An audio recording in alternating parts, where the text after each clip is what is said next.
तो मुझे सिर्फ इतना बताएं कि आपने क्या सीखा उसके अंदर, कि जो वेल्थ स्टेटमेंट है जी सर। उसमें सीखने वाली कौन सी चीज़ है जिससे बाकी लोगों को भी आसानी हो जाए।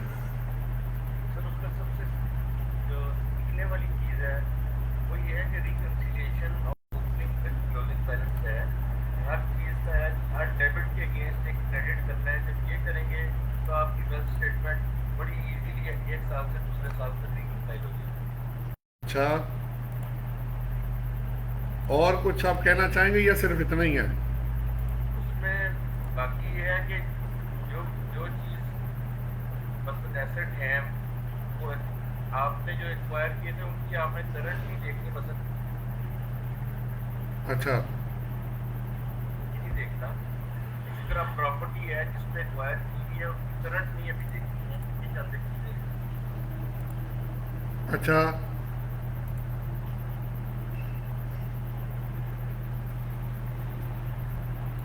अच्छा, तो आपने हमें कितनी चीज़ें बताई? एक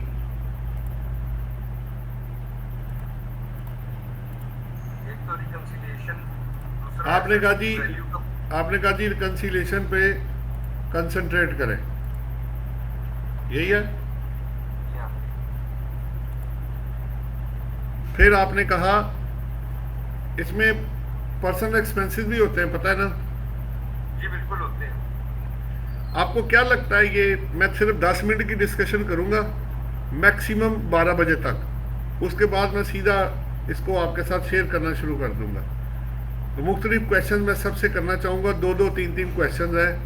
पहला क्वेश्चन आपसे है मेरा, ख्वाजा साहब, मुझे ये बताएं कि जो वेल्थ स्टेटमेंट है वो कौन सी अमाउंट पे प्रिपेयर की जाती है, मार्केट वैल्यू, कॉस्ट प्राइस, या रीवैल्यूड अमाउंट, किस अमाउंट की बात हो रही होती है? सर जितने पे एक्वायर हुई है वेल्थ तो उसी पे होगी जितने पे एक्वायर हुई है। तो इसको आसान लफ्जों में क्या कहेंगे, जितने पे एक्वायर को? आसान, कॉस्ट, कॉस्ट। कॉस्ट है प्लस कॉस्ट ऑफ एक्विजिशन। अगर कोई वो शामिल है एक्वायर ना, करने पे वो आपको। बताने की जरूरत नहीं है, जब कॉस्ट आप कहेंगे तो एक्विजिशन कॉस्ट शामिल होगी ना उसके अंदर। या तो सिंपल लफ्जों में वेल्थ स्टेटमेंट किस पे बनाई जाती है? एक्चुअल पे सर बनेगी जो एक्चुअल क्या?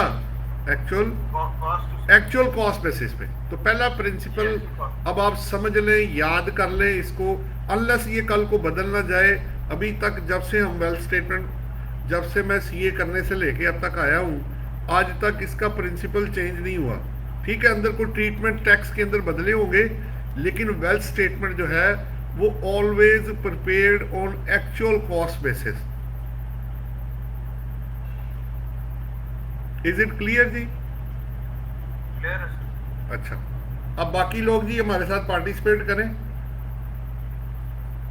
हाँ जी, आसिम साहब, इज इट क्लियर जी? जी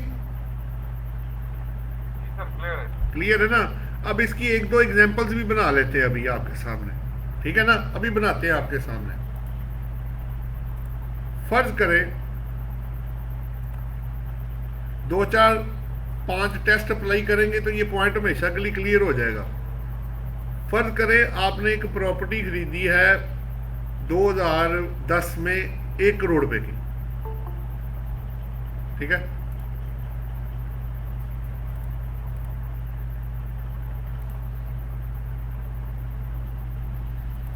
साजिद साहब चेक करें, आवाज आ रही है?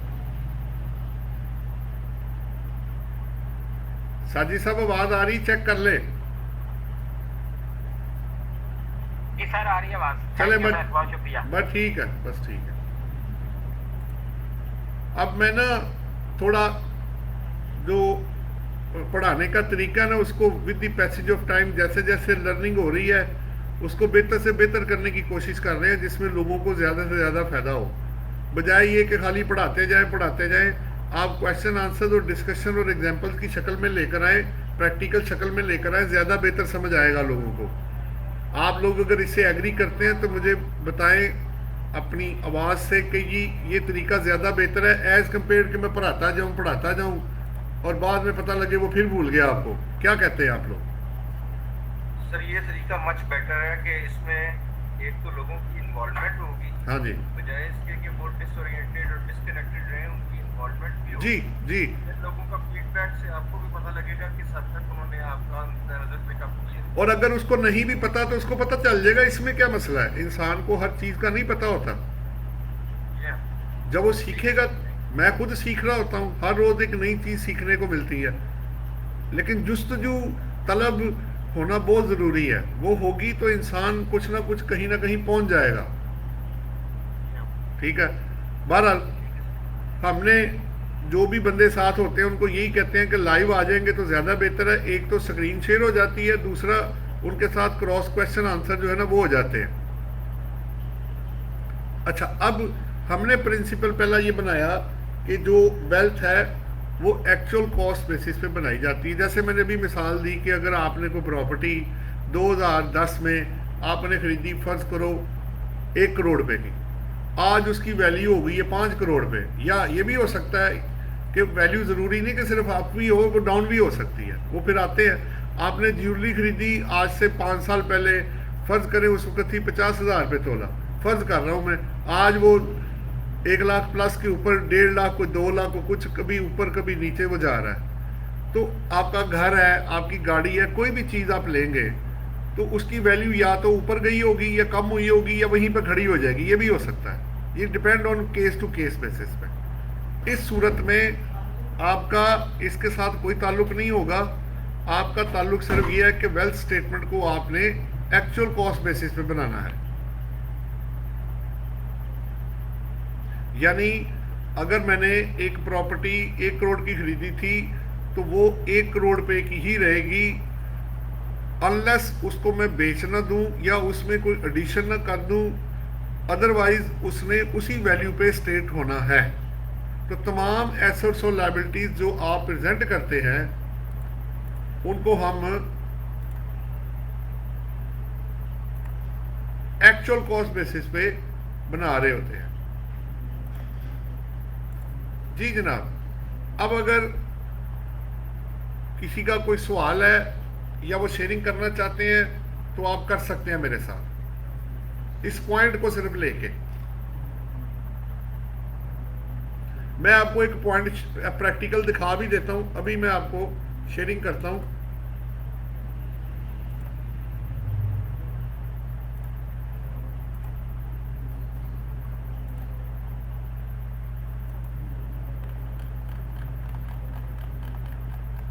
ये प्रैक्टिकल एग्जांपल है। ये देखें, एक बंदे के पास प्लॉट था 30 से 22 में। आपको स्क्रीन नजर आ रही है जी? हेलो? हाँ, ये प्लॉट देखे डीएचए में 35 लाख रुपए का है। इसमें 23 के दौरान कोई चेंज नहीं आई। उन्होंने कहा 23 की वेल्थ स्टेटमेंट और रिकंसिलिएशन बना के दें, ये रिक्वायरमेंट है इस सवाल की। अगर प्लॉट मेरे पास 35 लाख रुपए का मैंने खरीदा था तो अगर जब मैं वेल्थ स्टेटमेंट ये देखें 23 की जब मैं बनाऊंगा तो प्लॉट 35 लाख रुपए का ही आ रहा है। आप देख सकते हैं वो 22 में भी उतने का था। ऑल्दो के मार्केट में हो सकता है इसकी प्राइस बढ़ गई हो या कम हो गई हो, उस या सेम है तो फिर तो कोई मसला नहीं है। अगर बढ़ गई तब भी आपका कोई ताल्लुक नहीं है और अगर कम हो गई तो तब भी आपका कोई ताल्लुक नहीं है। दूसरा एक और देखें, ज्वेलरी है उसके पास 5 लाख रुपए की, इसमें कोई चेंज नहीं है, ज्वेलरी में कोई खरीदा बेचा नहीं है, 5 लाख है ज्वेलरी। आप देखें 23 की वेल्थ में 5 लाख रुपए की आ रही है। तो जो एसेट्स एंड लायबिलिटीज जिस वैल्यू पे होंगे वो उसी वैल्यू पे वेल्थ में अपीयर हो रहे होंगे। हाँ जी, अगर कोई क्वेश्चन है तो आप कर सकते हैं।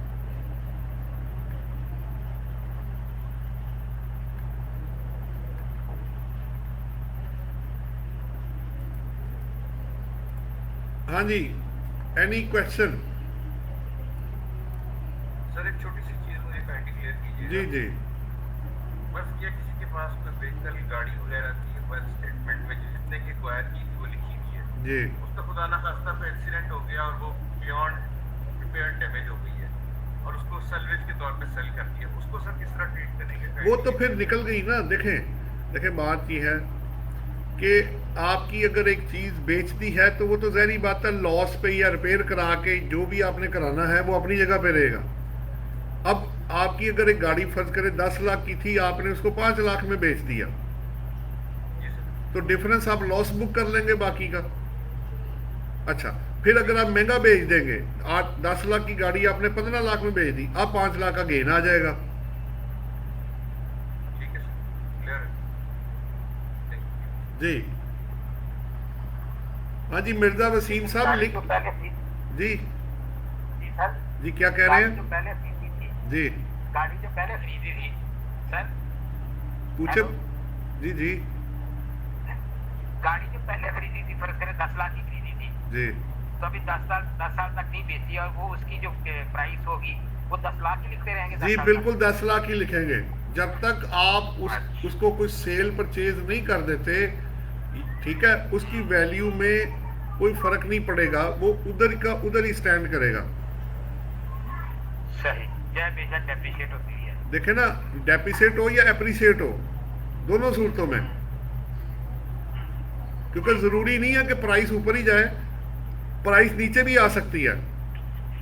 मसलन आपका घर है, एक अज्यूम कर रहा हूँ, वो वैल्यू कम भी हो सकती है, ज्यादा भी हो सकती है, जी ये किसी के कंट्रोल में नहीं होता। कुछ एरियाज में प्राइस ज्यादा होती है, कुछ में कम हो जाती है, जी जी और मुल्की हालात पे भी डिपेंड करती है प्राइस, ये आपको भी पता है। जब कोरोना आया था तो डीएचए के प्लॉट्स, बल्कि हर जगह की सोसाइटी जहां भी जो चीजें थी उनकी प्राइसेस बहुत डाउन हो गई थी।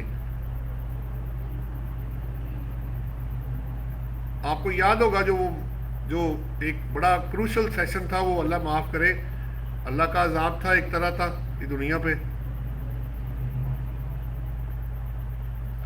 हाँ जी, मिर्जा वसीम साहब लिंक भेजा हुआ है, उस पर ज्वाइन कर लें आप भी। जी हाँ जी, आगे चलें जी। तो फिर क्या सेटल डाउन हुआ जी? हेलो गुलाम सर, ये है कि वेल्थ ऑलवेज कॉस्ट पे बनेगी, कॉस्ट पे बनेगी। पहला आपने एक प्रिंसिपल एक डिसाइड कर लिया। हाँ जी गुलाम अब्बास साहब, कोई बात समझ आ रही है? लाइन पे आए जरा।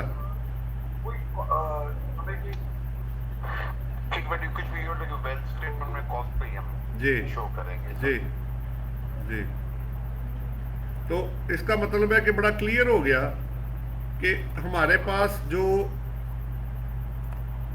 वेल्थ होगी वो always prepared on actual cost basis. Unless आपको गेन या लॉस ना हो, आपने उसको डिस्टर्ब नहीं करना। हाँ जी, इज इट ओके जी? ओके। अच्छा जी, हाँ जी, नूर साहब लाइन पे हैं? नूर साहब आवाज आ रही है? जी सर, लाइन पे। हाँ जी, वालेकुम अस्सलाम। ये क्लियर है कि ये कॉस्ट पे बनाई जाती है वेल्थ स्टेटमेंट? जी सर। अच्छा चले, थोड़ा सा अगर उसके साथ क्या कह रहे हैं? आपकी आवाज कम आ रही थोड़ा सा, या माइक आप लगता है स्पीकर में बोल रहे हैं? जी, मैंने कहा थोड़ा सा साथ 7 वो तो करते हैं, वो तो करते हैं। पहले आप मुझे मेरे सवाल का जवाब देना, आपने काउंटर क्वेश्चन कर दिया आगे से। याद रखते हैं। सो इट मीन्स कि एक प्रिंसिपल हमने बेसिक ड्राइव कर लिया कि वेल्थ स्टेटमेंट। अच्छा, किसी को पता है कि ये जो मैंने प्रिंसिपल आपको बनाया है, बताया है, इसकी लीगल बैकिंग भी है कि नहीं, या हम खुद ही बनाई जा रहे हैं कानून सारा? कौन बताएगा आप में से? अगर आपसे कोई सवाल कर ले कि भाई मैं नहीं मानता, ये प्रिंसिपल ही गलत है, आपने कहाँ पढ़ा ये तो है ही नहीं कानून में ऐसा, तो आपके पास कोई जवाब है? सर, हम कहेंगे ना कि नदीम सर, और नहीं, मैं को कानून थोड़ी हूँ, वो तो मैं रेफरेंस मांग रहा हूँ आपसे। आप मेरा रेफरेंस ना दें, मुझे कानून का रेफरेंस दें, वो बताएं। हाँ जी, कौन आप में से बताएगा? अगर आपको कोई चैलेंज कर देता है, वो कहता है भाई आपको पता ही नहीं है, आप तो गलत बता रहे हैं, आपका कॉन्सेप्ट ही ठीक नहीं है, ऐसा तो कोई चीज़ है ही नहीं जो आप बता रहे हैं, कहानियां बनाते हो आप मेरे साथ, फिर आप क्या करेंगे? रेफरेंस तो चाहिए होगा कि नहीं? रेफरेंस देखना है भाई, देख लें। ठहरे अभी शेयर करता हूँ। यही तो चीज है जो सीखने वाली है।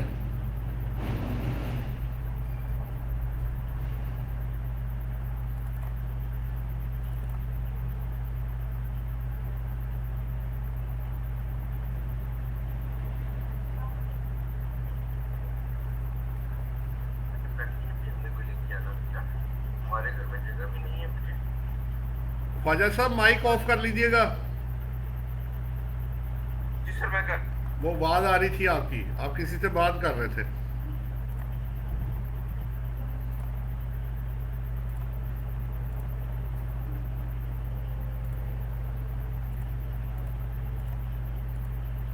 ले जी,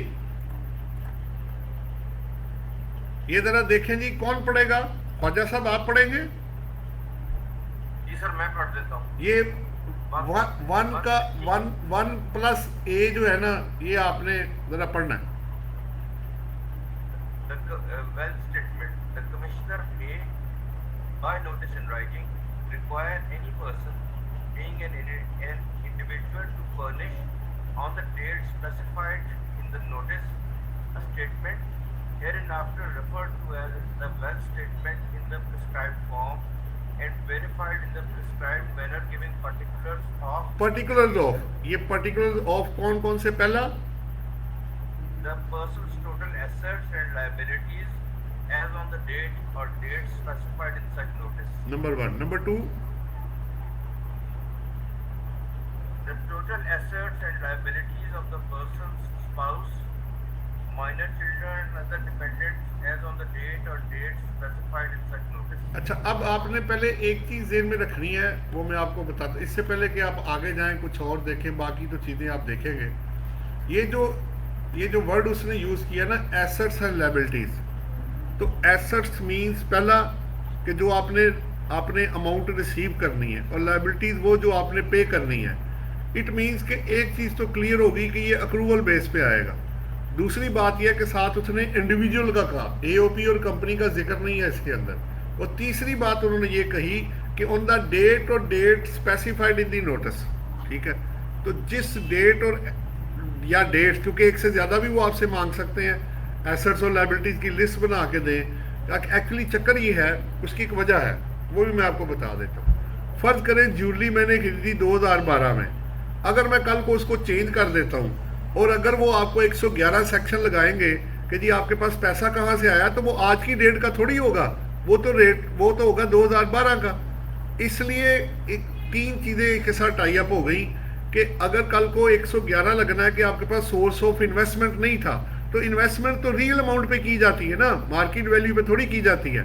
अगर मैंने गाड़ी 50 लाख की खरीदी थी 2012 में, आज वो फर्ज करें 4 करोड़ की है, तो 111 4 करोड़ पे नहीं लगेगा, वो तो मेरे 50 लाख पे ही लगेगा ना जिस पे मैंने गाड़ी ली थी। दिस इज वाई कि वेल्थ स्टेटमेंट जो है उसका फेयर मार्केट वैल्यू के साथ कोई ताल्लुक नहीं होता, वो ऑलवेज कॉस्ट बेसिस पे बनाई जाती है। आप लोगों का कोई क्वेश्चन है या मैं आगे चलूं? सर एक क्वेश्चन है सर। इज इट क्लियर कि why we prepare the wealth statement on actual cost basis? Sir एक क्वेश्चन है सर। जी जी करें। सर आप इस सेक्शन 116 बी में सर और डिपेंडेंट्स और स्पाउसेस के बारे में बताया। जी जी ऐसा ही सर है। अगर स्पाउसेस और डिपेंडेंट्स इंडिपेंडेंटली अपने मतलब वेल्थ स्टेटमेंट और रिटर्न फाइल करते हैं जी, तो इसके बावजूद भी इंडिविजुअल को अपने स्पाउस का और डिपेंडेंट की वो मैं बता आसिम साहब बात ये है, अगर तो स्पाउस, माइनर चिल्ड्रन या अदर डिपेंडेंट्स ने अपने पैसे खुद खर्च किए हैं तो वो शो कर सकते हैं। लेकिन अगर अगर उनके जो गार्डियन है या फादर है या भाई जो भी वो पे कर रहा है, तो फिर वो अपनी वेल्थ में शो करेगा। और दूसरा तरीका हमने ये निकाला है कि अगर किसी के नाम पे कोई एसेट आया है तो वो भी अपनी वेल्थ में शो कर दे कि एसेट परचेज बाय फादर, आगे जीरो वैल्यू लिख दे, ताकि उसको प्रॉब्लम ना हो किसी को समझने में कि ये एसेट जो है इसको हम बेनामी एसेट कहते हैं, जो दूसरों के नाम पे लिए जाते हैं। पैसे कोई और दे रहा होता है, परचेज दूसरे के नाम पे हो रहे होते हैं। आसिम साहब क्लियर है? अगर वो अपने पैसों से ले तो अलग शो कर ले वैल्यू के साथ, क्योंकि सोर्स उसके पास है। एक्चुअली इन्वेस्टमेंट होनी है, पैसा किसी ने तो दिया है, तो जिसने दिया है वो अपनी वेल्थ में शो करेगा, अनलेस के वो गिफ्ट कर दे या उसको विरासत में चला जाए या बेच ना दे, वरना उसकी वेल्थ में स्टैंड करता रहेगा।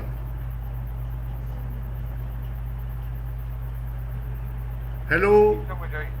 समझ हो गया? आ गया जी? क्लियर है? जी सर। अच्छा सर, मेरा एक सवाल था। जी जी।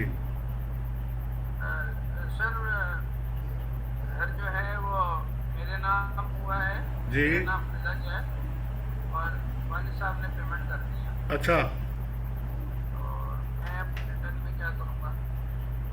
नहीं आपने, घर घर मेरे नाम फिजा है सर, मेरे अच्छा नाम टाइटल अच्छा, है। ठीक है, ठीक, आगे? और पेमेंट वालिद साहब ने की है डायरेक्ट अपने अकाउंट। ठीक हो गया। तो मैं अपनी वेल्थ में क्या लिखूँ? आप शो कर देना कि house purchase by father bye paying from his own sources, और आगे वैल्यू जीरो डाल देना,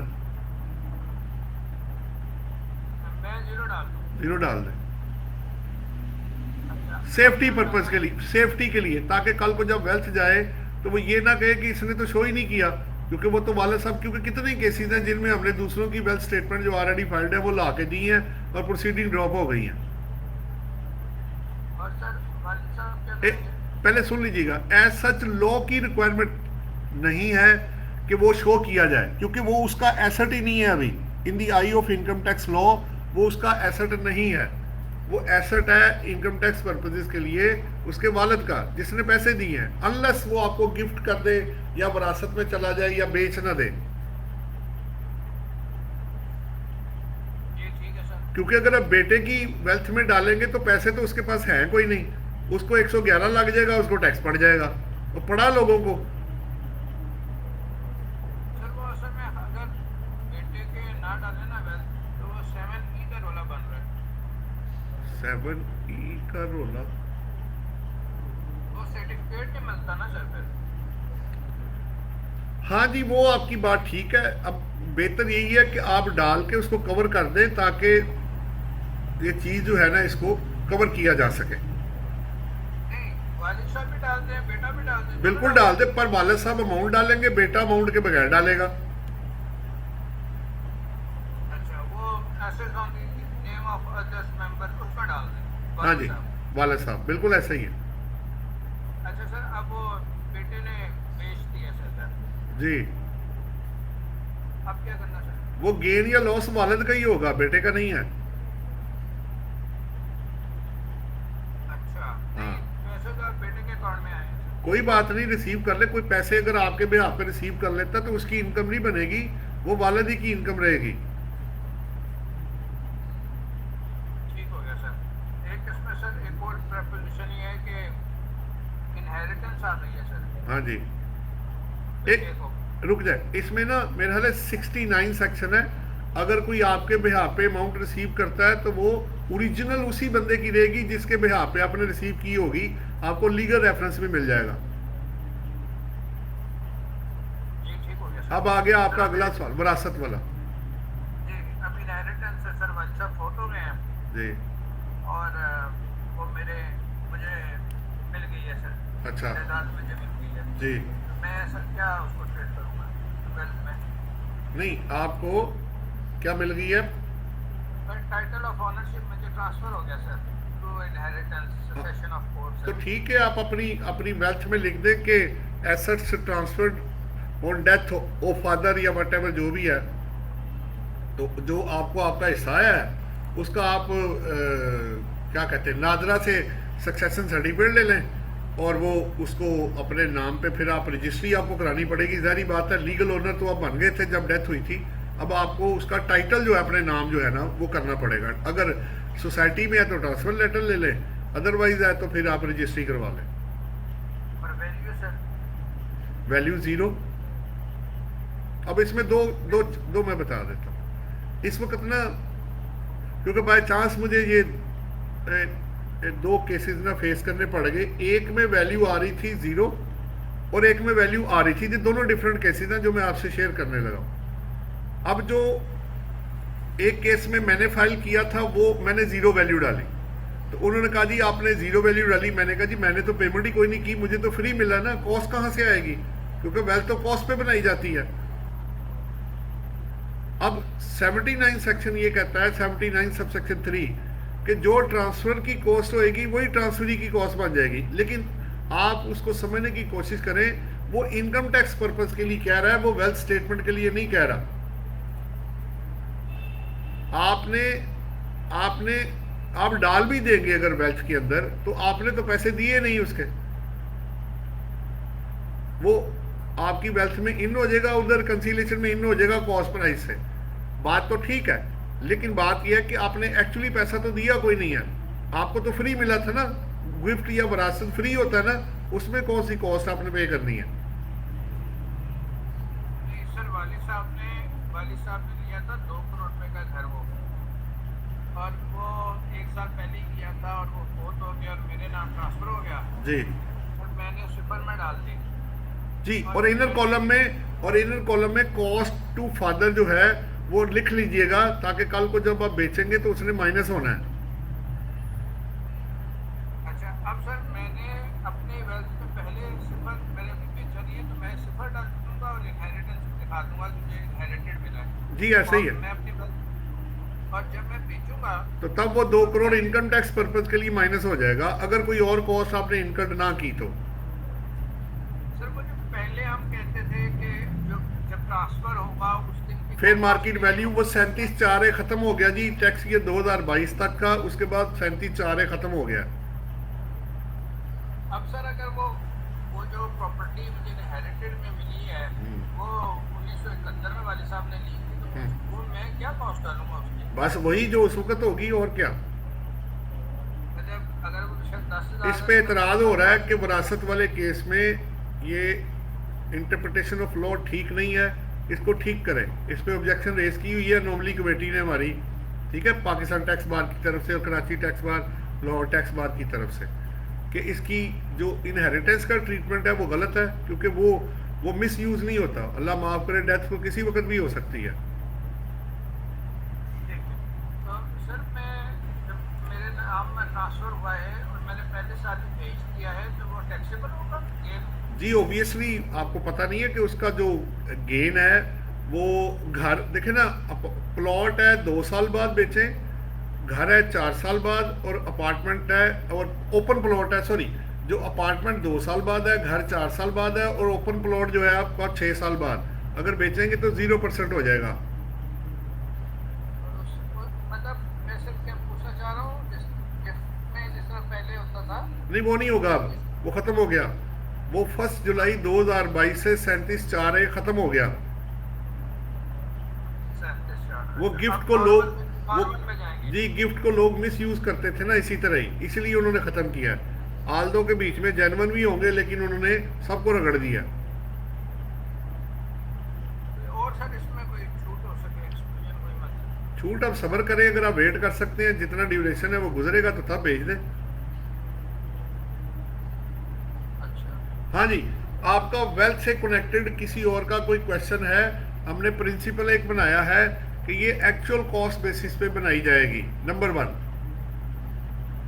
हाँ जी, लाइन पे और कौन है जी, किनसे बात करें? वकार अली, आवाज आ रही है जी? चेक करें।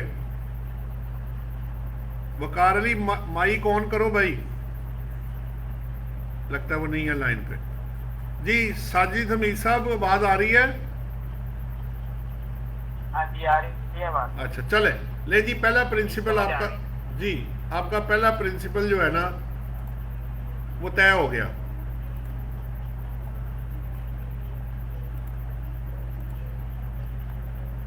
मोहम्मद सलमान साहब, मैंने आपको लिंक भेजा है, आप ज्वाइन कर सकते हैं हमारे साथ, लाइव ज्वाइन कर ले, बेहतर है।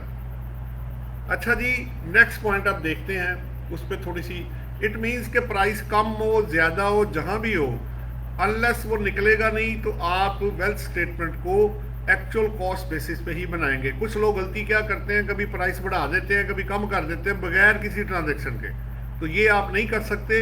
इवन यहाँ तक क्या कि स्टॉक एक्सचेंज में अगर आपकी या आपकी NCCPL ने स्टेटमेंटें आपको दी हैं, ठीक है, नेशनल क्लियरिंग कंपनी पाकिस्तान जो है लिमिटेड आपकी कंपनी है, या स्टॉक एक्सचेंज ने आपको बना के दिया, आपका उसके साथ कोई ताल्लुक नहीं है जब तक कि आप रियल ट्रांजैक्शन नहीं करेंगे। एक बंदे को टैक्स लगा है, वो ट्रिब्यूनल में जाके क्लियर हुआ क्योंकि उन्होंने जो गेन था ना जो सिक्योरिटीज़ के ऊपर, जो कि रिवैल्यूएशन की वजह से आया था, वो उनको अल्टीमेटली ट्रिब्यूनल में जाके रिलीफ मिला कि ये एक्चुअल गेन नहीं है, मैंने कमाया ही नहीं है, ये सिर्फ फेयर मार्केट वैल्यू है जिसमें कि ये इंक्रीज हुआ जिसकी वजह से ये फ़र्क आया है।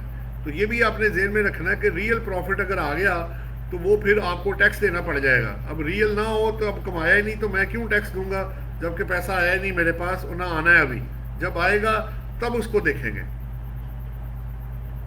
सर एक क्वेश्चन है जी, इसी से कनेक्टेड है जी सर, वैसे एक क्वेश्चन जी। सर, हम किसी की प्रॉपर्टी डिक्लेयर करते हैं एज पर उसकी वैल्यू, उसकी वैल्यू लेस होती है, लेकिन जब एफबीआई का 236K का चलान होता है उस पर वैल्यू ज़्यादा आ रही होती है, तो हम कौन सी प्राइस पे देखिए आप दो चीज़ें ना मिक्स कर रहे हैं। जो वेल्थ स्टेटमेंट है उसका एफबीआर के रेट से कोई लेना देना नहीं है।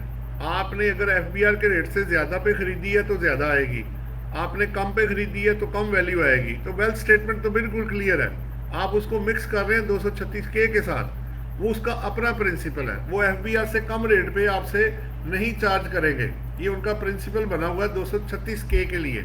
तो दोनों चीज़ें अलग अलग है, कभी भी आप मेल और फीमेल को मिक्स नहीं कर सकते। दोनों का करैक्टरिस्टिक, दोनों की खासियत, दोनों की रिस्पॉन्सिबिलिटी अलग अलग है। इसी तरह 236K अलग है, ठीक है, वो प्रॉपर्टी की वैल्यू पे लग रहा है, लेकिन उसका प्रिंसिपल अपना है और वेल्थ स्टेटमेंट का प्रिंसिपल अपना है। हाँ जी सर, हम एक्चुअल में बता देते हैं अगर वेल्थ स्टेटमेंट में जी। तो क्या इस बात पे नोटिस आ सकता है कि आपने 236K में तो टैक्स थोड़ा दिया हुआ है बड़ी वैल्यू पे? नहीं, 236K में क्या दिया हुआ है? मतलब उस वक्त जो रजिस्ट्री वैल्यू या डीसी वैल्यू थी जी उस पर 236K उन्होंने हमसे लिया था जी। और हमने वेल्थ में एक्चुअल बताया है जो कि ज़्यादा है। एक्चुअली मैं आपको बता देता हूँ, एक्चुअली 68 सेक्शन ये कहता है कि जब आपने जो 200 जो ऑब्वियसली 236K जो है वो आपकी एफबीआर की वैल्यू के ऊपर वो आ रहा होता है, उससे कम पे नहीं वो जाएगा। अब अगर आपने ज़्यादा पे ख़रीदा है तो आपको 111 पर्पज़ के लिए वैल्यू पूरी डिक्लेयर करनी है, लेकिन 236K आपकी उसी वैल्यू पे आएगा जो 236K के अंदर लिखी हुई है। ये दोनों चीज़ें अलग अलग है। 111 के लिए रियल वैल्यू आनी है, चाहे वो एफबीआर के रेट से ज़्यादा है या कम है, क्योंकि कल को उस पर प्रोब होना है कि ये पैसा कहाँ से आया आपके पास। अब पैसा एफबीआर का रेट तो नहीं ना हो सकता, जो मेरी जेब में से गया मैंने तो वही शो करना है ना। आप समझने में वही प्रिंसिपल फिर बाहर आ रहा है। मतलब उसमें हमारी तरफ से कोई फॉल्ट नहीं है नहीं हमारी, लेकिन प्रोविंशियल डिपार्टमेंट आपको पकड़ सकता है अगर उनको पता लग गया कि इसकी रजिस्ट्री वैल्यू और है और इसकी एक्चुअल वैल्यू और है। फिर वो जो अपने सीवीटी और बाकी चीज़ें लेंगे वो आपसे उस वैल्यू पे लेंगे जो हायर वैल्यू होगी।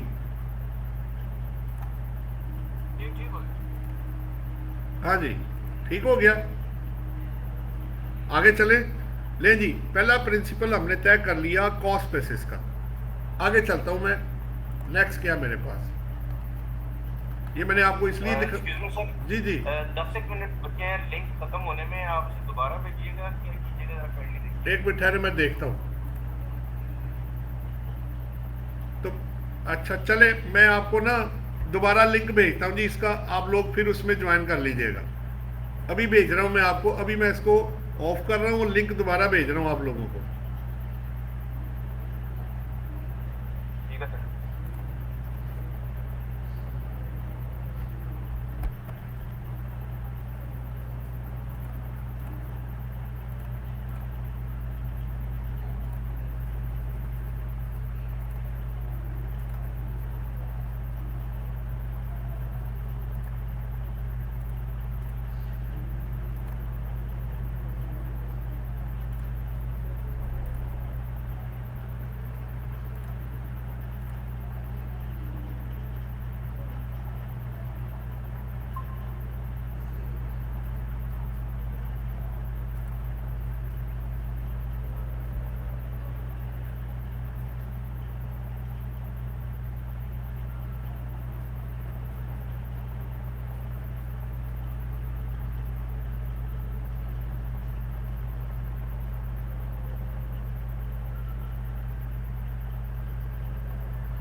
जी ये आपको भी लिंक दोबारा आ गया जी।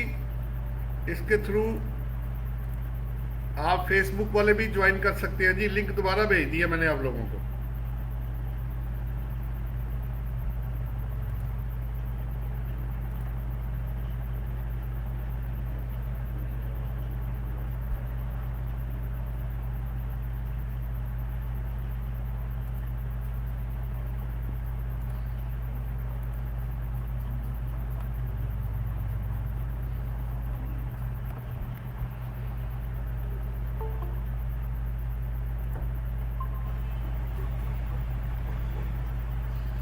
हाँ जी रियाज साहब, क्या हाल चाल है? ठीक ठाक है ये सर आप सुनाए खैरियत अल्हम्दुलिल्लाह। जी, अल्लाह का शुक्र है। अभी बस आ रहे हैं बाकी लोग भी, लाइन पे रहिएगा।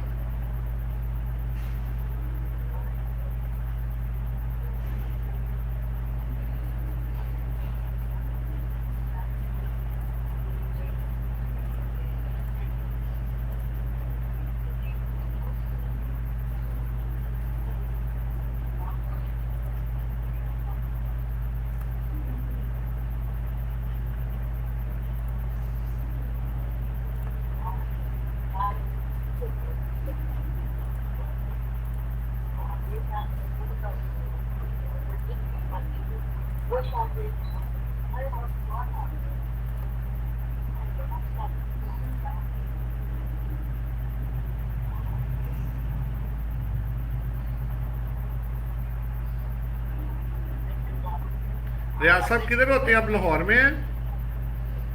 मैं सर मुल्तान अच्छा Multan. Farmer general secretary Multan tax bar. अच्छा अच्छा अच्छा अच्छा अच्छा अच्छा 1920। अच्छा अच्छा अच्छा अच्छा। मेरा ख्याल है कि अभी 4-5 आप जब मैं विजिट किया था 4-5 साल हो गए मुझे आप लोगों के साथ सेमिनार करते हुए। मेरा ख्याल है शायद मुलाकात हुई हो आप मेरी उधर ना आपके साथ मुल्तान। पहले मुलाकात हुई थी सर, इस दफा मैं बिजी था जब आप आए थे ना ऑडिटोरियम में। अच्छा अच्छा अच्छा अच्छा अच्छा अच्छा अच्छा उसमें मुलाकात नहीं होती। ठीक हो गया ठीक हो गया। ले जी बाकी लोग भी आ रहे हैं। ठीक है माशाल्लाह सर। हाँ जी हाँ जी मलिक साहब आवाज़ आ रही है? जी सर बिल्कुल आ रही है। Thank you sir. अस्सलाम वालेकुम। वालेकुम सलाम। मलिक साहब किधर होते हैं? लाहौर में किधर होते हैं या कहीं और? सर मैं शालीमार टीम में जॉब कर रहा हूँ एज ए फाइनेंस मैनेजर और टेक्नीशियन। शालीमार क्या? शालीमार स्टील में। अच्छा तो है कहाँ पे इधर? ये इस्लामी पार्क में सर मुगल स्टील के। अच्छा अच्छा अच्छा अच्छा मुगल स्टील के पास है। ठीक हो गया ठीक हो गया। चले बाकी लोग भी आ रहे हैं जी। मैंने स्क्रीन शेयर कर दी है। सर वो एक पॉइंट डिस्कस करना था आपको इनहेरिटेंस का। अब अगर जैसे प्राइवेट लिमिटेड कंपनी का डायरेक्टर या कोई बोस होता है, उसके शेयर्स होते हैं जी। ठीक है, इसी तरह 100 मिलियन के या 10 मिलियन के शेयर हैं। एक मिनट एक मिनट एक मिनट दरियाब साहब लिंक भेजे आपको।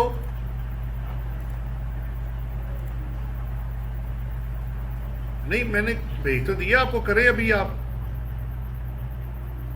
करें करें करें करें।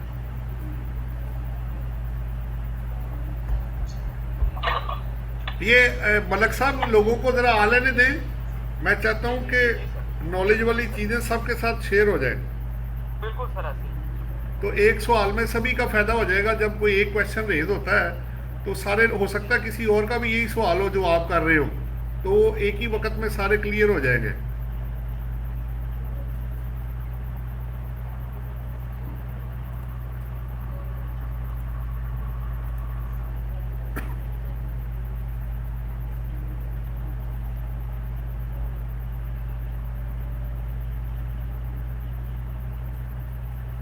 हाँ जी आके मिल गया लिंक। वालेकुम सलाम। वो लिंक ज्वाइन नहीं हो रहा सर। यार वो बाकी तो कर रहे हैं, आप लोगों को क्यों नहीं हो रहा? फिर एक मिनट ठहरो। सर वो पुराना लिंक पे और दोबारा कैसे जा रहे हैं? आपने नया तो भेजा है। एक मिनट ठहरो, मैं दोबारा भेजता हूँ। जी जी जी sir, thank you sir.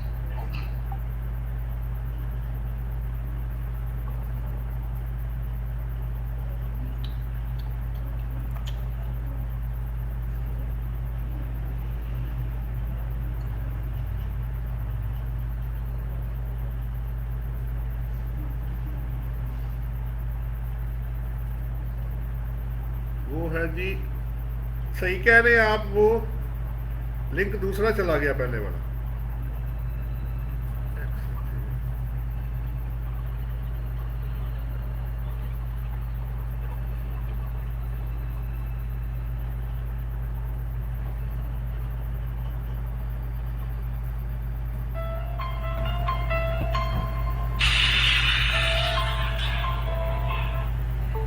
Hello,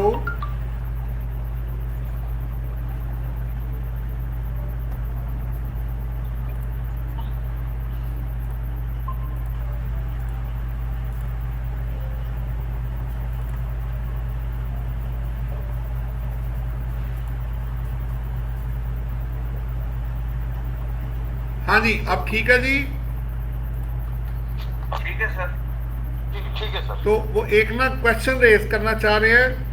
हाँ जी, मलक साहब आपका सवाल आ रहा था, वो कर ले आप।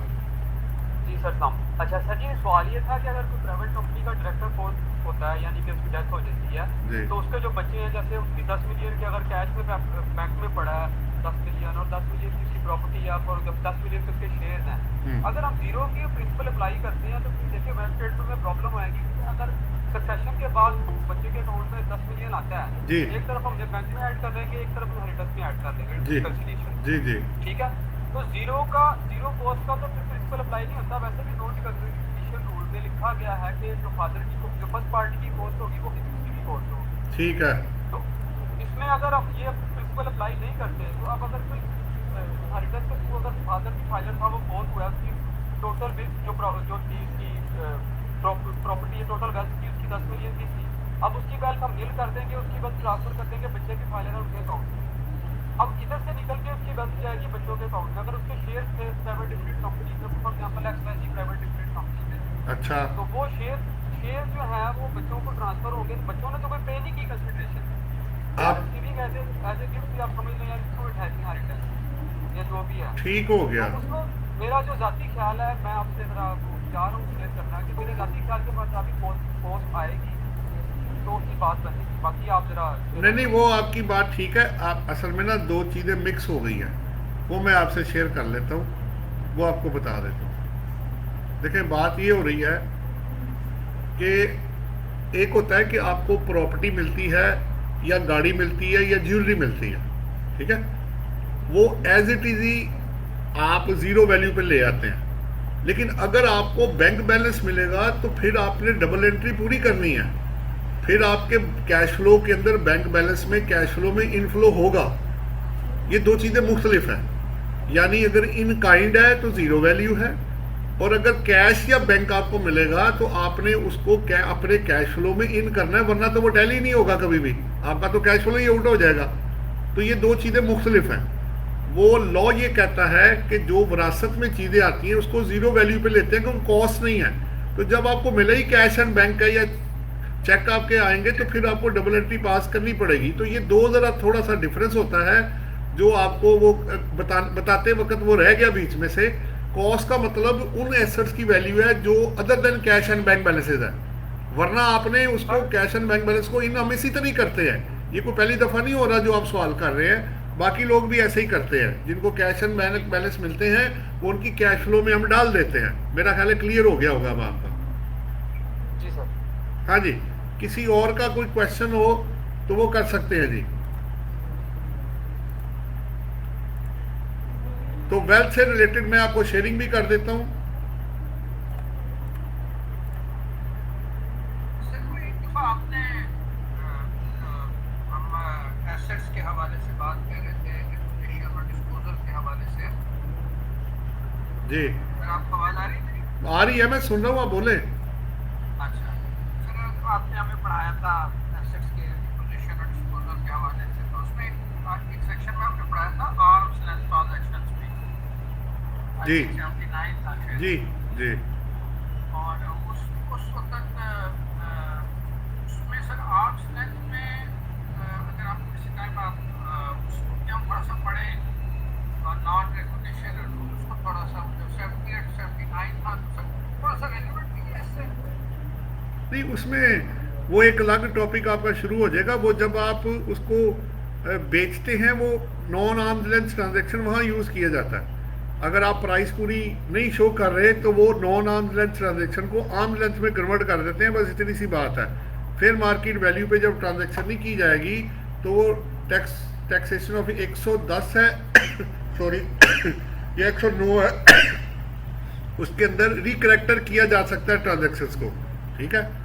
अगर आप रियल वैल्यू पे नहीं लेके जाएंगे तो उसको फेयर मार्केट वैल्यू पे जहां लॉ करेगा उसको वो कन्वर्ट कर देंगे उन ट्रांजेक्शन्स को, ताकि वो पूरा टैक्स आपसे कलेक्ट कर सके। बहरहाल हाँ, सर इससे मैं थोड़ा सा सर इसके साथ आपने वो 79 था नॉन इंटरनेशनल रूल्स, जिसमें आपने कहा था कि जिसमें वो गेन और लॉस जो है वो रिकॉग्नाइज नहीं होगा। जी, वो ट्रांजैक्शन कुछ ऐसी हैं, कुछ ट्रांजैक्शन ऐसी हैं जिन पे गेन या लॉस जो है वो रिकॉग्नाइज नहीं किया जाता। वो 79 में उन्होंने लिस्ट दी हुई है, ठीक है। सर उसमें तो मतलब है ना कि कोई किसी आदमी की डेथ की वजह से जब कोई ऐसे ट्रांसफर होता है जी, तो जी। वो भी इसमें शामिल है। जी, ऐसे ही है। आपको गिफ्ट में, डेथ में, लिक्विडेशन में, डेजोल्यूशन में, कंपलसरी एक्विजिशन में अगर आप स्पेसिफाइड कंडीशंस पूरी कर देते हैं तो कोई गेन या लॉस रिकॉग्नाइज नहीं किया जाता, ऐसा ही है। नहीं, तो वो तो सब जो आपकी हमने पहले बात की थी, जब एक वाले से मिलेगा तो और वो बच्चा बेचेगा तो फिर वो शायद उसका टैक्सेबल। नहीं, वो तो एक बात की बात है ना, हम ट्रांजैक्शन की बात कर रहे हैं जो गिफ्ट और डेथ पे होगी। उसके बाद जब आप बेचेंगे तो वो नॉर्मल प्रिंसिपल अप्लाई होगा ना, उसको इसके साथ मिक्स ना करें आप। अगर आपको उस बच्चे को जो मिलेगा वो टैक्सेबल नहीं। जी, जो ओरिजिनली जिस बंदे को गिफ्ट में या वरासत में या लिक्विडेशन पे अगर वो 79 की कंडीशन मेट करता है, जैसे कंपलसरी एक्विजिशन है, जब रिंग रोड बना था तो काफ़ी लोग इसके अंदर आ गए थे, तो उन्होंने उनसे वो प्लॉट, घर, अपार्टमेंट जो कुछ भी था सब उसकी कीमत जिसकी जो बनती थी उसको दे के फ्री कर दिया। उसकी प्री कंडीशन ये है कि 1 साल में आपने री इन्वेस्ट करना था पैसा, तो कोई भी गेन या लॉस आपका जो है उस पर टैक्स नहीं लगेगा। उसकी प्री कंडीशन है 79 की। तो इसी तरह जब आपको विरासत या गिफ्ट में चीज़ आती है तो आपने कोई, जिसने आपको दिया उसने तो फ्री दिया ना, उसको तो कुछ नहीं मिला, और जिसने खरीदा, जिसको मिला, उसने भी कुछ पे नहीं किया। वहाँ पर 79 ही लगेगा। वहाँ 79 ही फिर लगेगा, लेकिन वो बर्डन ऑफ प्रूफ आप पे होगा कि आप 79 की प्री कंडीशंस को मेट कर रहे हैं। जैसे गिफ्ट है तो अब रिलेटिव के लिए आ गया सिर्फ, ठीक है। ठीक है। और जी। अगर वो बंदा सर मंगेतर को कोई चीज़ देगा तो वो टैक्सेबल है। देखिए, बात यह है कि अगर तो रिलेटिव की डेफिनेशन में वो कवर्ड है फिर तो आप कर सकते हैं। अगर वो रिलेटिव की डेफिनेशन में ना आई खातून तो फिर मुश्किल हो जाएगा आपके लिए। क्योंकि सर अभी वो बीवी तो बनी नहीं है। हाँ जी, ऐसे ही है, क्योंकि मंगनी तो टूट भी सकती है ना। ये ऐसे ही तो वाइफ जब तक वो आपकी नहीं बन जाती तब तक वो प्रिंसिपल्स नहीं अप्लाई होंगे जो होने चाहिए। और सर वो लिव अपार्ट है, वो क्या मतलब जब वो छोड़ के जाती है तो फिर जो पैसे देती है वो नहीं, वो अलग रहना, 2 बीवी है ना या 1 बीवी है, वो आपसे अलग रहना चाहती है। वो अलग रहना चाहती है तो जब तक सेपरेशन नहीं हो जाती, अल्लाह माफ करे, तब तक तो जिम्मेदारी आप ही की है ना। जिस तरह वो दराज की सुर का खर्चा भी देते जी, ऐसे ही है। वो लिव अपार्ट उसके लिए है बेसिकली, ठीक है हैं। जी। तो एक सवाल और आ गया जी सैयद नवीद हुसैन साहब का। वो कह रहे हैं, if there is no evidence of payment of tax on purchase of property, can this purchase be shown in the wealth statement. देखिए, पहली बात तो ये है सैयद नवीद हुसैन साहब कि अब तो एग्जम्पशन है ही नहीं कि आप 236K का पे किए बगैर प्रॉपर्टी लेकर आए।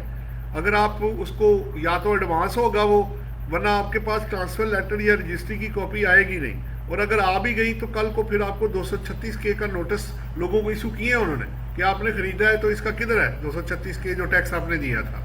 तो ये ज़रा नोट कर लें आप, ये आपके सवाल का जवाब है जी। वेल्थ से कनेक्टेड सवाल हो रहे हैं, हम आपस में, हमने पहला प्रिंसिपल बनाया कि ये एक्चुअल कॉस्ट बेसिस पे बनाया जाता है। दूसरी बात ये है, जो बड़ा मेन प्रिंसिपल है इसके अंदर है, वो ये है कि आपने कोई भी एंट्री डबल एंट्री के बगैर नहीं करनी। ये सारा जो प्रोसेस है, ये मतलब थोड़ा सा आपको समझना पड़ेगा कि ये जो तमाम जो ट्रांजैक्शन इसके अंदर हो रही हैं वो डबल एंट्री कॉन्सेप्ट का हिस्सा है। अगर आप ये करेंगे तो आपको बड़ी आसानी पैदा हो जाएगी। मसलन अभी मैं जो एग्जांपल आपको दिखा रहा था, मैं उसी पे वापस आता हूँ।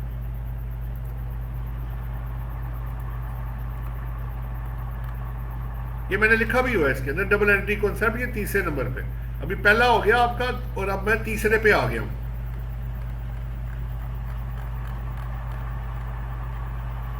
ये एग्जांपल है जी आपके सामने, ठीक है। इसमें से कुछ ट्रांजैक्शन मैं आपको दिखाता हूं। अब ओपनिंग वेल्थ ये बनी हुई है आपके सामने 10 मिलियन है, मुख्तलिफ एसेट्स हैं, प्लॉट है, कैपिटल है, ज्वेलरी है, शेयर्स हैं, कैश बैंक। फर्ज करें 2022 इसका पहला साल था, ठीक है। इस बंदे ने मुल्क से बाहर से आया, इसने यहाँ आके जो 1 करोड़ रुपया है वो आपकी अपने साथ लेकर आया, 1 करोड़ 1.5 करोड़ जितना भी वो लेकर आया पैसा, उसने इन्वेस्ट कर दिया यहाँ मुख्तलिफ चीज़ों में। उसने प्लॉट खरीदा जी, ये आपके सामने 35 लाख का। ABCN कंपनी में अभी मैं भूल जाता हूँ पीछे प्रॉफिट लॉस क्या था, अभी वो पहला साल ही है, उसने कैपिटल डाला 25 लाख रुपए, ज्वेलरी डाली 5 लाख की, शेयर खरीदे 10 लाख के, कैश और बैंक उसके पास पड़ा हुआ है 35 लाख का, उसमें से 10 लाख उसने लोन लिया हुआ है, और 10 मिलियन उसकी टोटल नेट एसेट्स हैं जो उसकी वेल्थ में 2022 में आप डिक्लेयर कर चुके हैं। तो आपने समझे कि आपके पास 10 मिलियन था, ठीक है, उसमें से जितना भी था 1.5 करोड़ लेकर आया, तो आपने वो सोर्स पहले तो बताना है। हमेशा याद रखिएगा कि पहली वेल्थ, पहली बैलेंस शीट में पहला ही क्वेश्चन ये होता है कि आपके पास पैसे कहाँ से आए। तो वो इन सारी चीज़ों के सोर्स वो प्रूव करेंगे, ये पैसा आपके पास कहाँ से आया भाई। तो वो पहला क्वेश्चन आपने क्लियर करना है। अच्छा, बाद में भी जब आप कोई चीज़ ऐड करेंगे, सोर्स फिर भी अपनी जगह पे ही रहेगा, ये ज़रा आपने नोट करना है। ये एक इम्पोर्टेंट क्वेश्चन है जिसका जवाब देना ज़रूरी है। अब चाहे आप बिजनेस कर रहे हैं, वेल्थ में लगा रहे हैं, जो कुछ भी कर रहे हैं, ठीक है, आप लोगों को ये बताना पड़ेगा कि आपके पास ये जो पैसा है ये कहाँ से आया है। ये पहला क्वेश्चन होता है पहले साल में किसी भी वेल्थ में या आपकी बिजनेस में। अगर आप दोनों तरफ हैं तो फिर बिजनेस का भी सोर्स बताएंगे और पर्सनल का भी बताएंगे, उसके बगैर आप आगे नहीं जा सकते। ये पहली हमारे पास एक केस था, मतलब है अभी, लेकिन ऑब्वियसली नाम तो नहीं हम किसी को बताते। तो जो पैसा लगा तो उसने पहला ही सवाल किया, पहली दफ़ा ही जब इन्वेस्टमेंट हुई तो उन्होंने कहा जी ये पैसे कहाँ से आया आपके पास। आल्दो कि उन्होंने उसको प्रूव किया 4 साल बाद जाके कि जी ये पैसा कहाँ से आया। हमने उसके सोर्सेज सारे दिए उनको, जो पैसे फॉरेन एमिटेंस थी, कुछ इधर का पैसा था, तो मिला के हमने उसको पूरा किया। तो वो फिर उसके बाद फिर अगला क्वेश्चन ये होगा कि जो उससे अगर कोई इनकम आई उसका क्या करना है, या आपने फर्दर एडिशन करनी है तो वो पैसा कहाँ से आएगा। तो ये क्वेश्चन बड़ा इंपॉर्टेंट है, इसको लाइटली मत लीजिएगा। कई लोगों को भी बिजनेस किए नहीं होता और पैसे का सोर्स नहीं बताते, उनको टैक्स लग जाता है। लोग चीखें मारना शुरू हो जाते हैं कि यार अभी किया तो कुछ भी नहीं, तो टैक्स पहले ही लग गया। ये तो वही मिसाल होगी कि पिंड बसिया लुटन वाले पहले ही आ गए ने, ठीक है, वो लोग ये कहते हैं आगे से। लेकिन टैक्स ऑफिस अपनी जगह पे ठीक है, अगर आपने इन्वेस्टमेंट की है तो पैसा कहीं से ना कहीं से तो आपके पास आया है, तो वो पैसे का सोर्स जरूर पहले क्रिएट कर ले, उसके बाद फिर आप आगे जा सकते हैं। अब इससे कनेक्टेड अगर कोई क्वेश्चन हो तो आप कर सकते हैं, वरना मैं आगे चलूँ।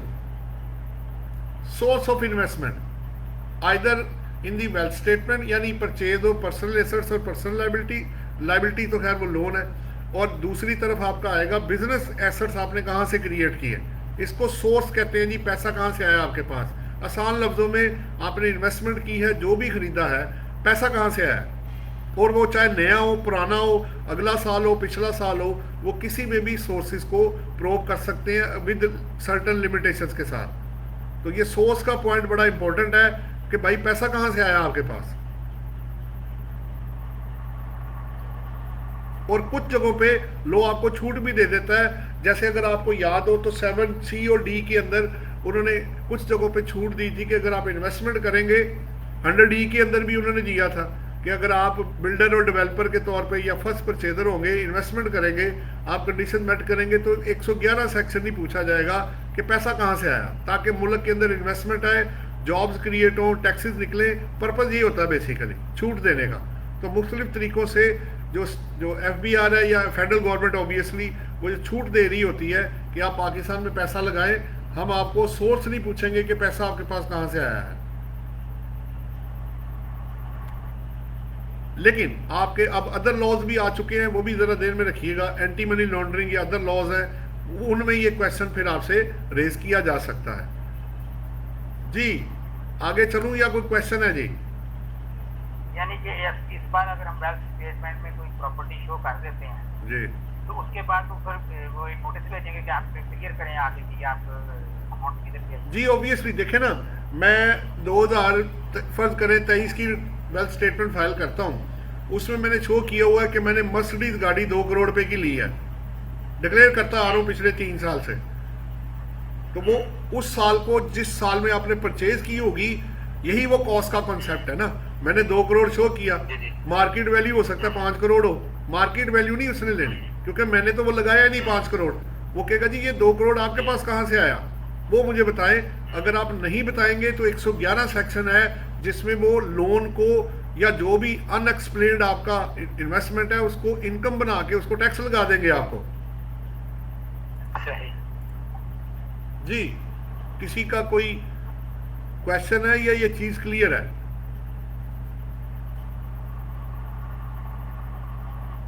हेलो, आगे चलूं जी? जी सर। हाँ जी, अब मैं वेल्थ पे था, ये आपको दिखा रहा था। सो साइज में जरा बड़ा कर देता हूँ स्क्रीन का। तो ये उसने 11 मिलियन उसके पास टोटल था, 10 लाख उसने लोन लिया, ठीक है। तो 10 मिलियन नेट वेल्थ बच गई। ये कैश फ्लो नहीं है, ये आप वेल्थ स्टेटमेंट बनी हुई है। तो ओपनिंग बैलेंस जो था वो उसका 11 मिलियन उसके पास था, लोन 10 लाख का लेके ये उसके पास 12 मिलियन हो गया होगा। वेल्थ लेकिन 10 मिलियन की है, क्योंकि पर्सनल लोन है वो वापस करना है, उसने लायबिलिटी माइनस कर दी है। तो 11 मिलियन आपका अपना था। ओबियसली ये जो बैंक बैलेंस ऊपर आया होगा इसके अंदर वो 10 लाख लोन भी आ गया होगा। तो 11 मिलियन के अंदर 10 लाख लोन है और 10 मिलियन आपका था जो आपने लगाया। तो मैं आपसे पूछूंगा भाई पैसा कहाँ से आया आपके पास? तो आप पहले मुझे क्लियर करेंगे ये plot, capital, jewellery, share, cash और बैंक, ये पैसा कहाँ से आया? इज इट ओके जी? आगे चलूं? हेलो, आवाज आ रही है जी? जी सर आ रही है, क्लियर है। मैं पूछ ये रहा हूं कि भाई आपसे क्वेश्चन उन्होंने रेस कर दिया है कि आपने ये एक 11 मिलियन आपने यहां खर्च किया है, ठीक है। तो ये 11 मिलियन आपके पास पैसा कहां से आया? 2022 का केस ओपन हो गया है, 111 सेक्शन उसने डाल दिया कि भाई मुझे बताएं। और जो चीज आप इसमें से एक्सप्लेन नहीं कर पाएंगे वो आपकी 111 में इनकम बना के इसको टैक्स लगा देंगे।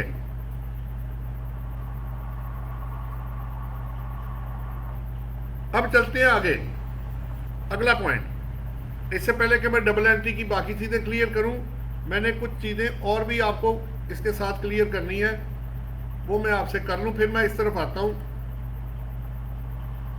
आपने प्रिंसिपल पहले सीख लेना, फिर आसान हो जाएगा। तमाम आइटम जो है या लायबिलिटी या डोमेस्टिक या फॉरेन है उनको आपने डिक्लेयर करना है। वेल्थ स्टेटमेंट, अब जो वेल्थ स्टेटमेंट या इनकम टैक्स रिटर्न है ये ग्लोबल इनकम टैक्स रिटर्न है और ग्लोबल वेल्थ स्टेटमेंट है, ये ज़हन में रखिएगा।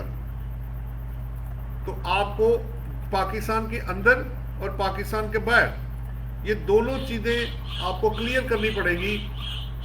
ये माइक म्यूट कर लीजिएगा जी, मलिक सलमान साहब आपका माइक म्यूट कर लें। हाँ जी, अब ठीक है। मलिक साहब आपका माइक ऑन है।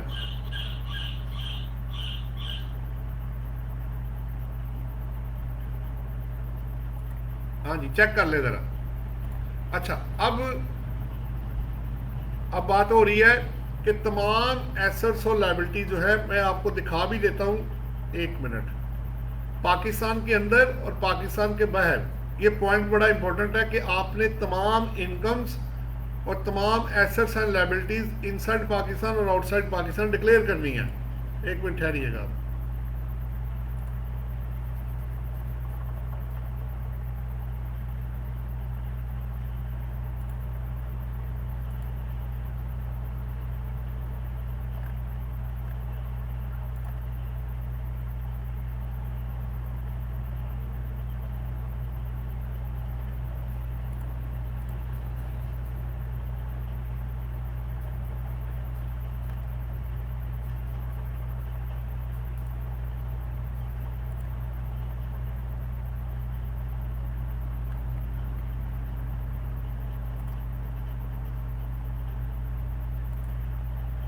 ये देखें, हाँ जी, स्क्रीन नजर आ रही है आप लोगों को? हेलो सर नजर आ रही है। ये जरा देखें कि एक ड्राफ्ट एक बना हुआ है, total assets inside Pakistan 9.1 million और इसके अंदर एसेट्स हेल्ड आउटसाइड पाकिस्तान आपको नजर आ रहा है और कोड आगे गिवन है और प्लस का बटन भी है और कैपिटल और voting rights in foreign company है।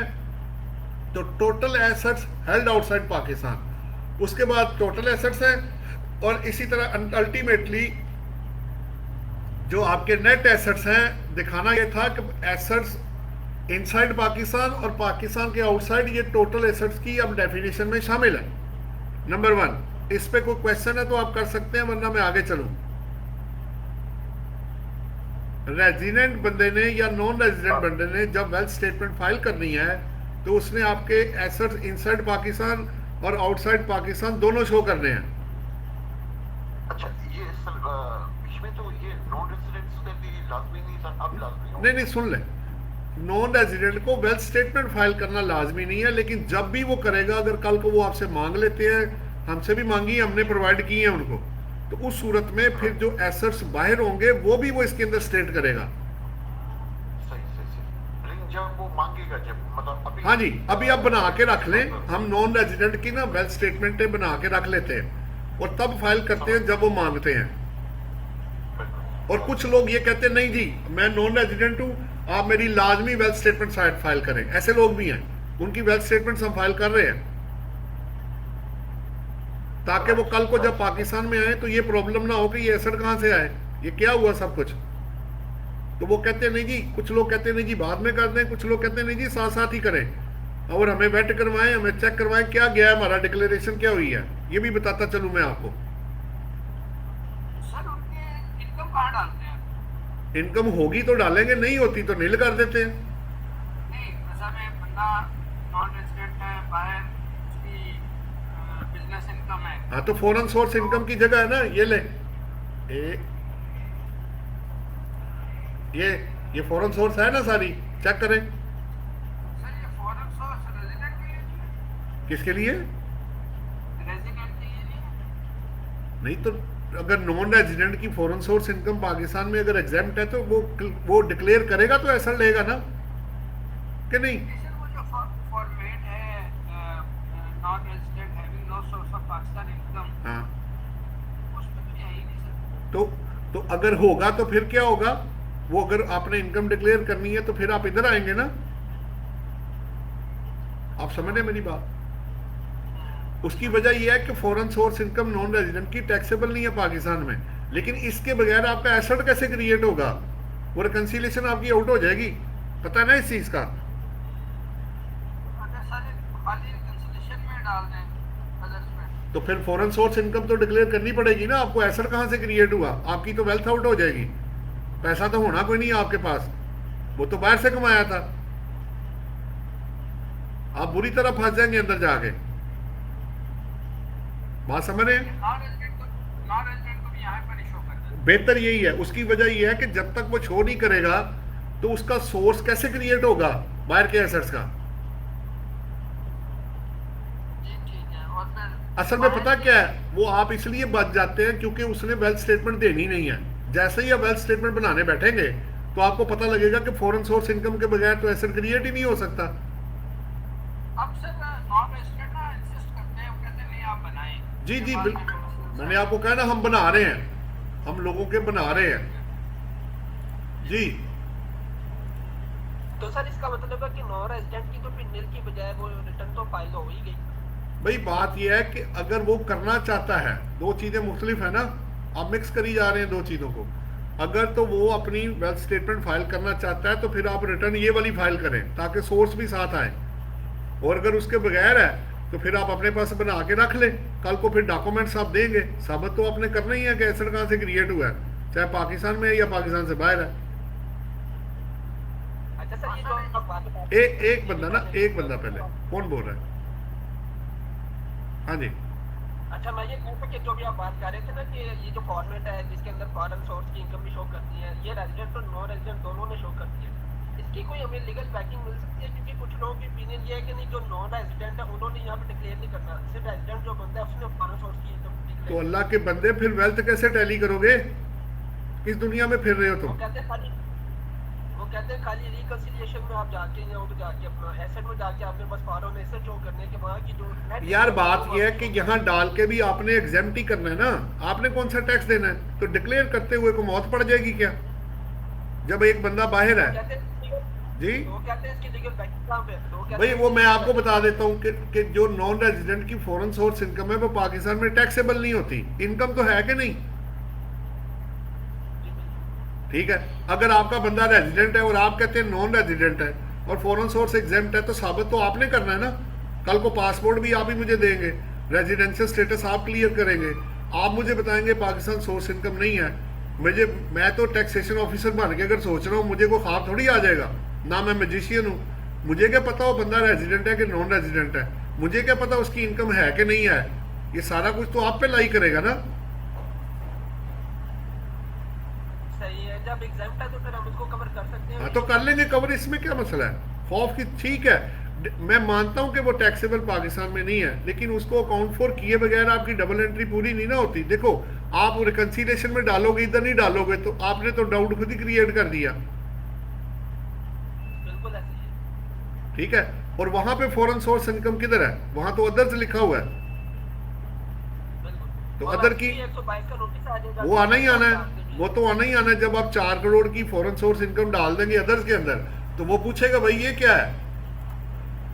आपको डॉक्यूमेंट तो उस वक्त भी देने ही है, तो डिक्लेयर करके अगर आप कवर कर लेंगे तो और भी ज्यादा अच्छा हो जाएगा। आल्दो लीगल बैकिंग नहीं है उसकी डिक्लेयर करने की, ये बात ठीक है, लेकिन अगर कर देंगे तो क्या मसला है? प्रॉब्लम क्या है?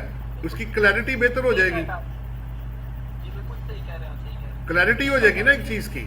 एक बच्चे के नाम पे जब एसेट लिया जाता है तो उसकी वेल्थ में नहीं आना चाहिए, लेकिन क्लैरिटी पर्पज के लिए शो कर देते हैं कि पेड बाय फादर है, ताकि अगर वो देखना भी चाहे तो फादर के एनटीएन में जाके उसको चेक कर ले, आपको 122 का नोटिस नहीं आएगा। सही है, सही है। कुछ अच्छा, चीजें जब आप जी जी नॉन रेजिडेंट के लिए आप बता रहे हैं कि कैसे तो बनाएंगे आप। बना के रख लेते हैं, लेकिन मैंने खुद प्रोड्यूस की है जी, मेरे नॉन रेजिडेंट के काफी केसेस हैं, तो वो वेल्थ स्टेटमेंट बाद में मांगी है, वो दी है, हमने बना के दी है। अगर क्लाइंट कहते नहीं मुझे अभी बना के साथ सबमिट करें, वो उसकी चॉइस है। ठीक है, तो क्या फिर 7E का 7E नॉन रेजिडेंट के लिए नहीं है। नहीं, फिर उसके साथ जब हमने एसेट बना दी उसकी, तो फिर 7E बनाएं या ना 7E नहीं छोड़ दें? 7E का मैं 7E नॉन रेजिडेंट को लगता ही नहीं ना जनाब, किस बहस में पड़ गया? हाँ, तो ना बनाएं इसको। तो जरूरत ही नहीं है, फिर उसको लगता ही नहीं है, वो क्यों बनाएगा? और सर जिनको रेजिडेंट को भी जिनको 7E मतलब 2.5 करोड़ से ऊपर नहीं है, तो उनका भी ना बनाया करें या नहीं, उनका सब बनाना लाजमी है। अभी पाकिस्तान टैक्स बार की तरफ से आपको पता होगा, मैं उनका कन्वीनियर भी हूँ, तो और उन्होंने ये करवाया कि 7E को हाई कोर्ट के थ्रू FBR को कह के डी लिंक करवाया हुआ है, पूरे पाकिस्तान में डी लिंक हो गया। वो सिर्फ सिंध में आपको पता है अभी चार्ज हो रहा है, बाकी जगहों पे या तो स्टे लिया हुआ है या फेवर में है, ये कर रहे हैं लोग असल में, सर डीलिंग से क्या बना देंगे? कि अब आपको फिल करना लाजमी नहीं है, अच्छा ठीक। लेकिन सिंध वाले को करना पड़ेगा ना। सर एक आदमी ये कैसे डिसाइड करेगा एक प्रॉपर्टी इसकी सिंध में है, दूसरी पंजाब? देखें वो फिर लड़ाई एक अलग शुरू हो जाएगी, वो लड़ाई अलग है। एक्चुअली एग्जम्पशन टैक्स पेयर को दी गई है, प्रॉपर्टी को नहीं दी गई। अब इसमें भी डिफरेंस ऑफ ओपिनियन है, कुछ लोग कहते हैं प्रॉपर्टी को है, कुछ कहते हैं टैक्स पेयर को है। तो आपने 7E बंदे के थ्रू ही लगाना है ना, आपने, हर एक का अपना अपना ओपिनियन है। अब ये डिस्प्यूट तो अपनी जगह पे रहेगा। मतलब अब 7E के बगैर रिटर्न जमा हो रही है? हाँ जी बिल्कुल हो रही है, कोई मसला नहीं है। वो इसको अल्ट्रावाइज कर दिया ना लाहौर हाई कोर्ट ने। ये ठीक हो गया। हाँ जी, किसी का कोई सवाल है या आगे चले? सो वेल्थ स्टेटमेंट, पहला कॉस्ट, दूसरा कि तमाम assets and liabilities global, inside Pakistan and outside Pakistan. इसी तरह इनकम टैक्स रिटर्न भी अब ग्लोबल इनकम टैक्स रिटर्न है, inside Pakistan and outside Pakistan, वो भी आपके पास आ गया। आगे चलता हूँ, नेक्स्ट पॉइंट क्या है, ताकि एक एक करके क्लियर करते जाए। फिर आगे है जी कि पहले मैं छोटे छोटे पॉइंट कवर कर लूँ, फिर वापस आता हूँ। कुछ चीज़ें मैंने जानबूझ के स्किप की हैं। ये दूसरे में आप देखें, आपको पता है वेल्थ स्टेटमेंट में इंपोर्ट और एडिट की फैसिलिटी अभी आपने देखी आई हुई है। आप अपना पिछला डाटा इंपोर्ट कर सकते हैं और वो बड़े आराम से एडिट करके उसको चेंज कर लें। इस पे तो कोई इशू नहीं है जी। आगे चले। हेलो, क्यों जी? इंपोर्ट और चले आगे से। आगे ये तो क्लियर है ना, इसमें तो कोई इशू नहीं है। अच्छा, एक एक करके मैं करता जा रहा हूँ। फिर इसी तरह 6 नंबर पे कुछ चीजें मैं जान के स्किप कर रहा हूँ, फिर आता हूँ वापस। फॉरेन करेंसी जो बैलेंसेस है उनको भी आपने वही रेट लगाना है जिस रेट पे वो पैसे आए या गए थे। फर्ज करें $10,000 आपके लास्ट ईयर पड़े हुए थे, फर्ज कर ले वो थे, अज्यूम कर ले तो 12 लाख रुपए के रुपीज में। अगर उसमें कोई आपने कोई और ऐड या लेस नहीं किया, करेंसी निकाली जमा नहीं कराई, तो वो 12 लाख रुपए पे ही रहेगा। तो इसमें भी प्रिंसिपल सेम रहेगा जो आप अप्लाई कर रहे हैं। कोई क्वेश्चन है तो आप कर सकते हैं फॉरेन करेंसी में, लेकिन अगर आप उसमें से निकालेंगे या जमा कराएंगे तो जिस डेट पे निकालेंगे या जमा कराएंगे वही रेट उसको चार्ज हो जाएगा। कोई क्वेश्चन है या मैं आगे चलूं? सर एक मेरा क्वेश्चन जी जैसे फॉरेन करेंसी अकाउंट में $10,000 जी। 12 लाख हर महीने थोड़ा सा जो प्रॉफिट वगैरह आ रहा है या विदहोल्डिंग के 30 लाख, तो वो उसके एक हिसाब से कैलकुलेट होता रहेगा कि किस तरह आया है इसमें। क्लोजिंग बैलेंस जो वो है फर्स्ट सेमेस्टर $10,000 है, इसमें 1,000 रुपये प्रॉफिट वगैरह आए तो 11,000 हो गए। 11,000 आप कैसे कैलकुलेट कर सकते हैं? वो मैं बता देता हूँ। 10,000 को तो वही रेट लगेगा जो आपने प्रॉफिट कमाया, जिस डेट पे आपके अकाउंट में क्रेडिट हुआ है उस डेट का स्टेट बैंक का रेट आप उसको चार्ज कर दें। आपका 10,000 पे वो 12 लाख भी आएगा, 1,000 पे हो सकता है आपको 300 है, 297 है, जो भी आपको रेट डिफरेंट डेट्स का लगेगा उस रेट का प्रॉफिट आपके अकाउंट में आ जाएगा। आप देख रहे हैं कि एक्चुअल कॉस्ट का प्रिंसिपल डिस्टर्ब नहीं हो रहा, वो उधर का उधर ही है। सर वो गेम टैक्सेबल है? अगर तो आप रेगुलर बेस पे करते हैं, इन्वेस्टर हैं, तो फिर तो टैक्सेबल है बिजनेस इनकम में, ठीक है। अगर रेगुलर नहीं है, वैसे ही सेविंग पड़ी हुई थी। देखिए बात यह है कि इस पे एज सच गाड़ियों पे और किस पे, गाड़ी और मेरे ख्याल है इस पे भी कुछ जजमेंट है कि ये कुछ लोग कहते हैं ये टैक्सेबल है, कुछ कहते हैं ये टैक्सेबल नहीं है। ये दो चीज़ें आ रही हैं। इसी तरह सर हमारे मुताबिक अगर आप रेगुलर बेस पे कर रहे हैं, देखिए प्रॉफिट ऑन, वैसे भी प्रॉफिट ऑन, दो चीज़ें उन्होंने प्रॉफिट की बात की है, उन्होंने कन्वर्जन की बात नहीं की। अगर डिपॉजिट पे रिटर्न है तो प्रॉफिट ऑन डेट तो टैक्सेबल है रेजिडेंट पर्सन के लिए, अगर एग्जम्पशन ना मिली तो प्रॉफिट ऑन डेट डिफरेंट है, conversion is something different. Conversion करेंगे तो वो कैपिटल गेन या मतलब वो कैपिटल रिसीट बन जाता है बेसिकली, ये बात हो रही है। जी ठीक है सर। और सर मैंने बेगम को शादी पर वो जो जेवर डाला था 15 तोले, वो मैं शो करूँगा? जारी बात है, आपने अगर आप गिफ्ट कर चुके हैं तो फिर आप at the time of marriage, जो ये गिफ्ट ही है ना बेसिकली, और क्या है। आप अपनी लाइफ में आप अपने पेरेंट्स की तरफ से या आपकी तरफ से जो भी उसको जाएगा वो गिफ्ट ही है ना उसके लिए।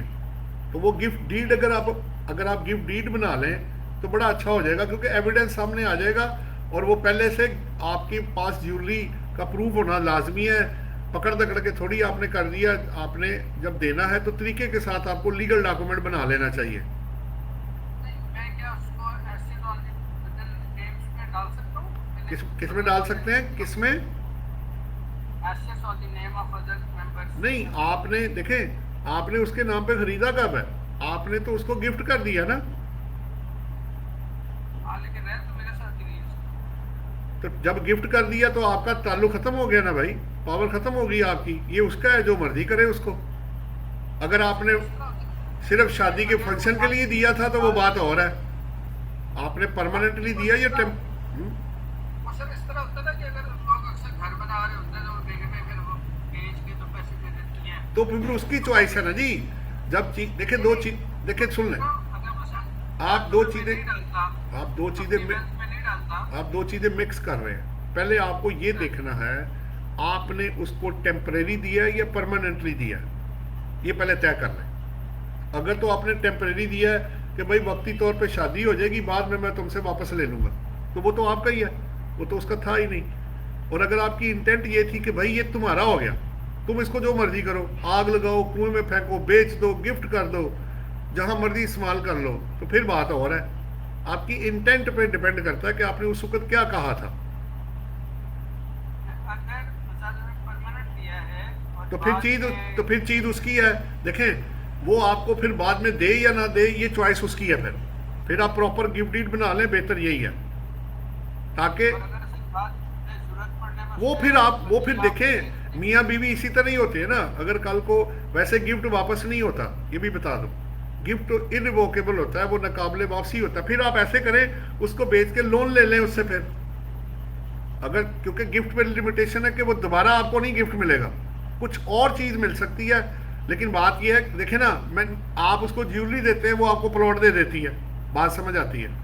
लेकिन ज्वेलरी के साथ ज्वेलरी, वही गिफ्ट वापस नहीं आएगा, क्योंकि आपने लिख के दिया है, ये इररिवोकेबल है। हाँ, अगर आप चाहते हैं कि चलो भी ठीक है, ये तुम्हारा है, तुम ऐसे करो, मुझे क्रॉस चेक में लोन दे दो, तो ये बात ठीक है, आप ले लें, कल को उसको वापस करेंगे आप फिर। तो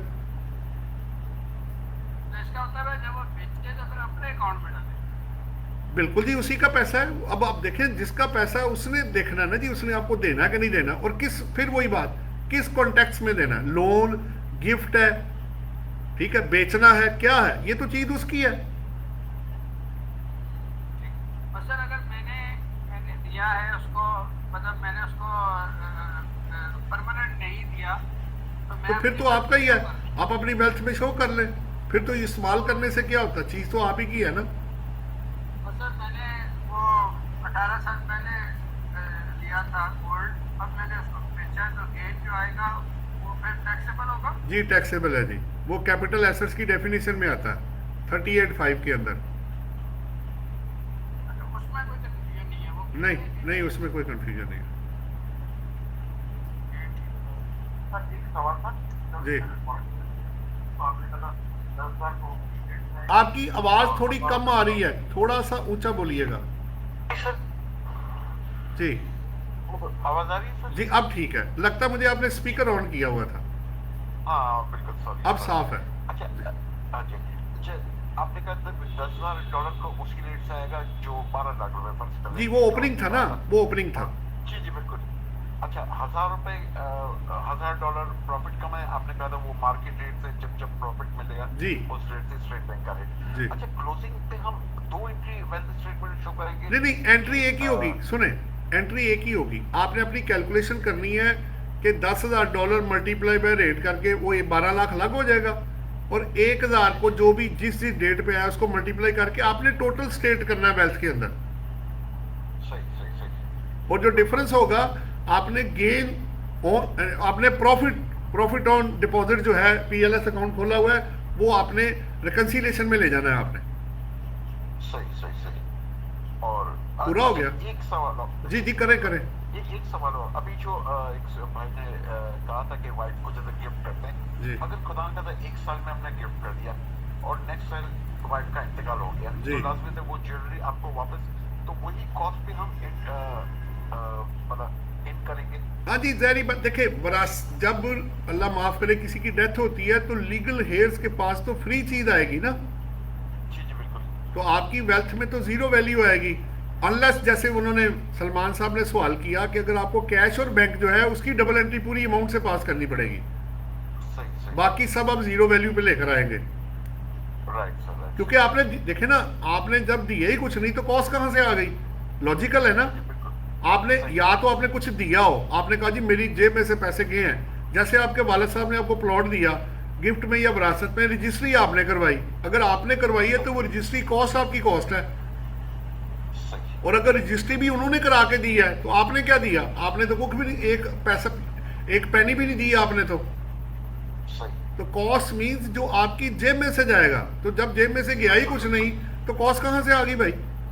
तो उस पे वो एतराज तो नहीं कर सके कि आपने जब गिफ्ट कर दिया था वाइफ को 1 साल बाद, और सेकंड जब आप वो तो कॉस्ट, तो उसे को जी फिर डेथ आपके कंट्रोल में है, तो आप भी ना मरिएगा फिर। ऐसे होता है ये डेथ कभी किसी के कंट्रोल में होती है कि बंदा मरेगा नहीं सारी जिंदगी? आबे जमजम पी के क्या पी के आ गया उस लाइफ टाइम? ये तो सदा तो अल्लाह ने रहना जनाब, बंदे ने कहाँ रहना है?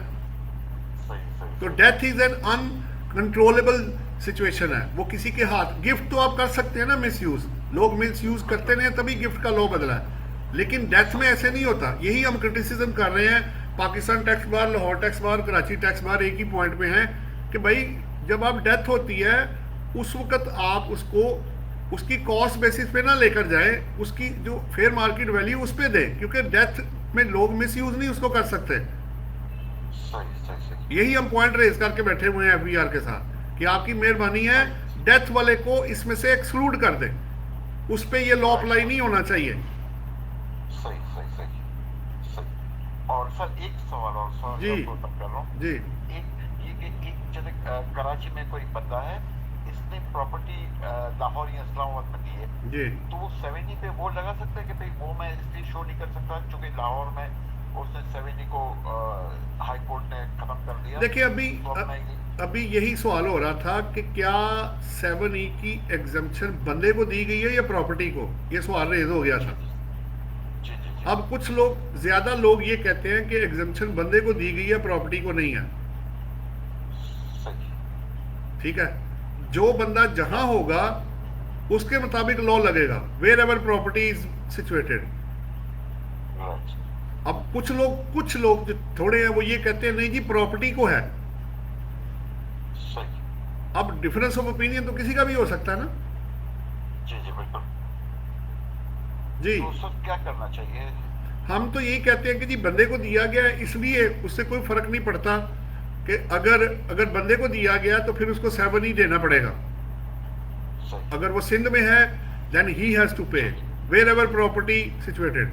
अगर वो पंजाब में है, वो आपका NIC और आपके जो डोमिसाइल है बता देंगे ना आप कहाँ के हैं। ठीक है ना, फिर रिटर्न तो FBR के पास जानी है ना, वो सूबे के पास तो नहीं जानी। सही ये इसलिए पॉइंट ये रेज हो रहा है, टैक्स पेयर की बात हो रही है 7E के अंदर। राइट। हाँ जी, और जी किसी का कोई क्वेश्चन हो? ऑनलाइन में उन्होंने सवाल किया है, वो गेन या लॉस जी पहले आपको बता चुके हैं कि अगर आपने वाकई ही सेल परचेज करके कोई प्रॉफिट कमाया है। एक मिनट, मैं जरा इनको देख लूं, कोई शायद 15 मिनट का आ रहा है, चले तब तक इंशाल्लाह हो जाएगा हमारा।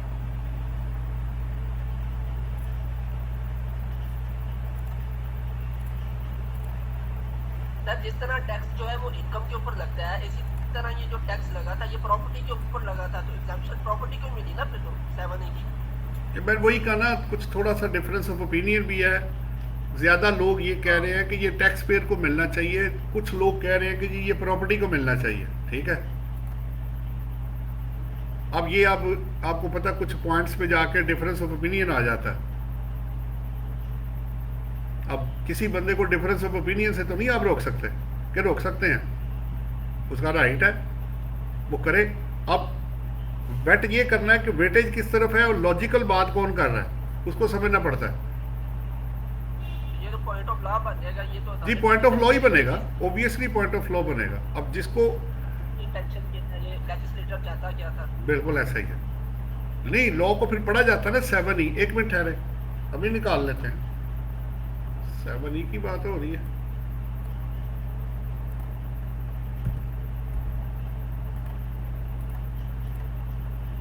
ले जी,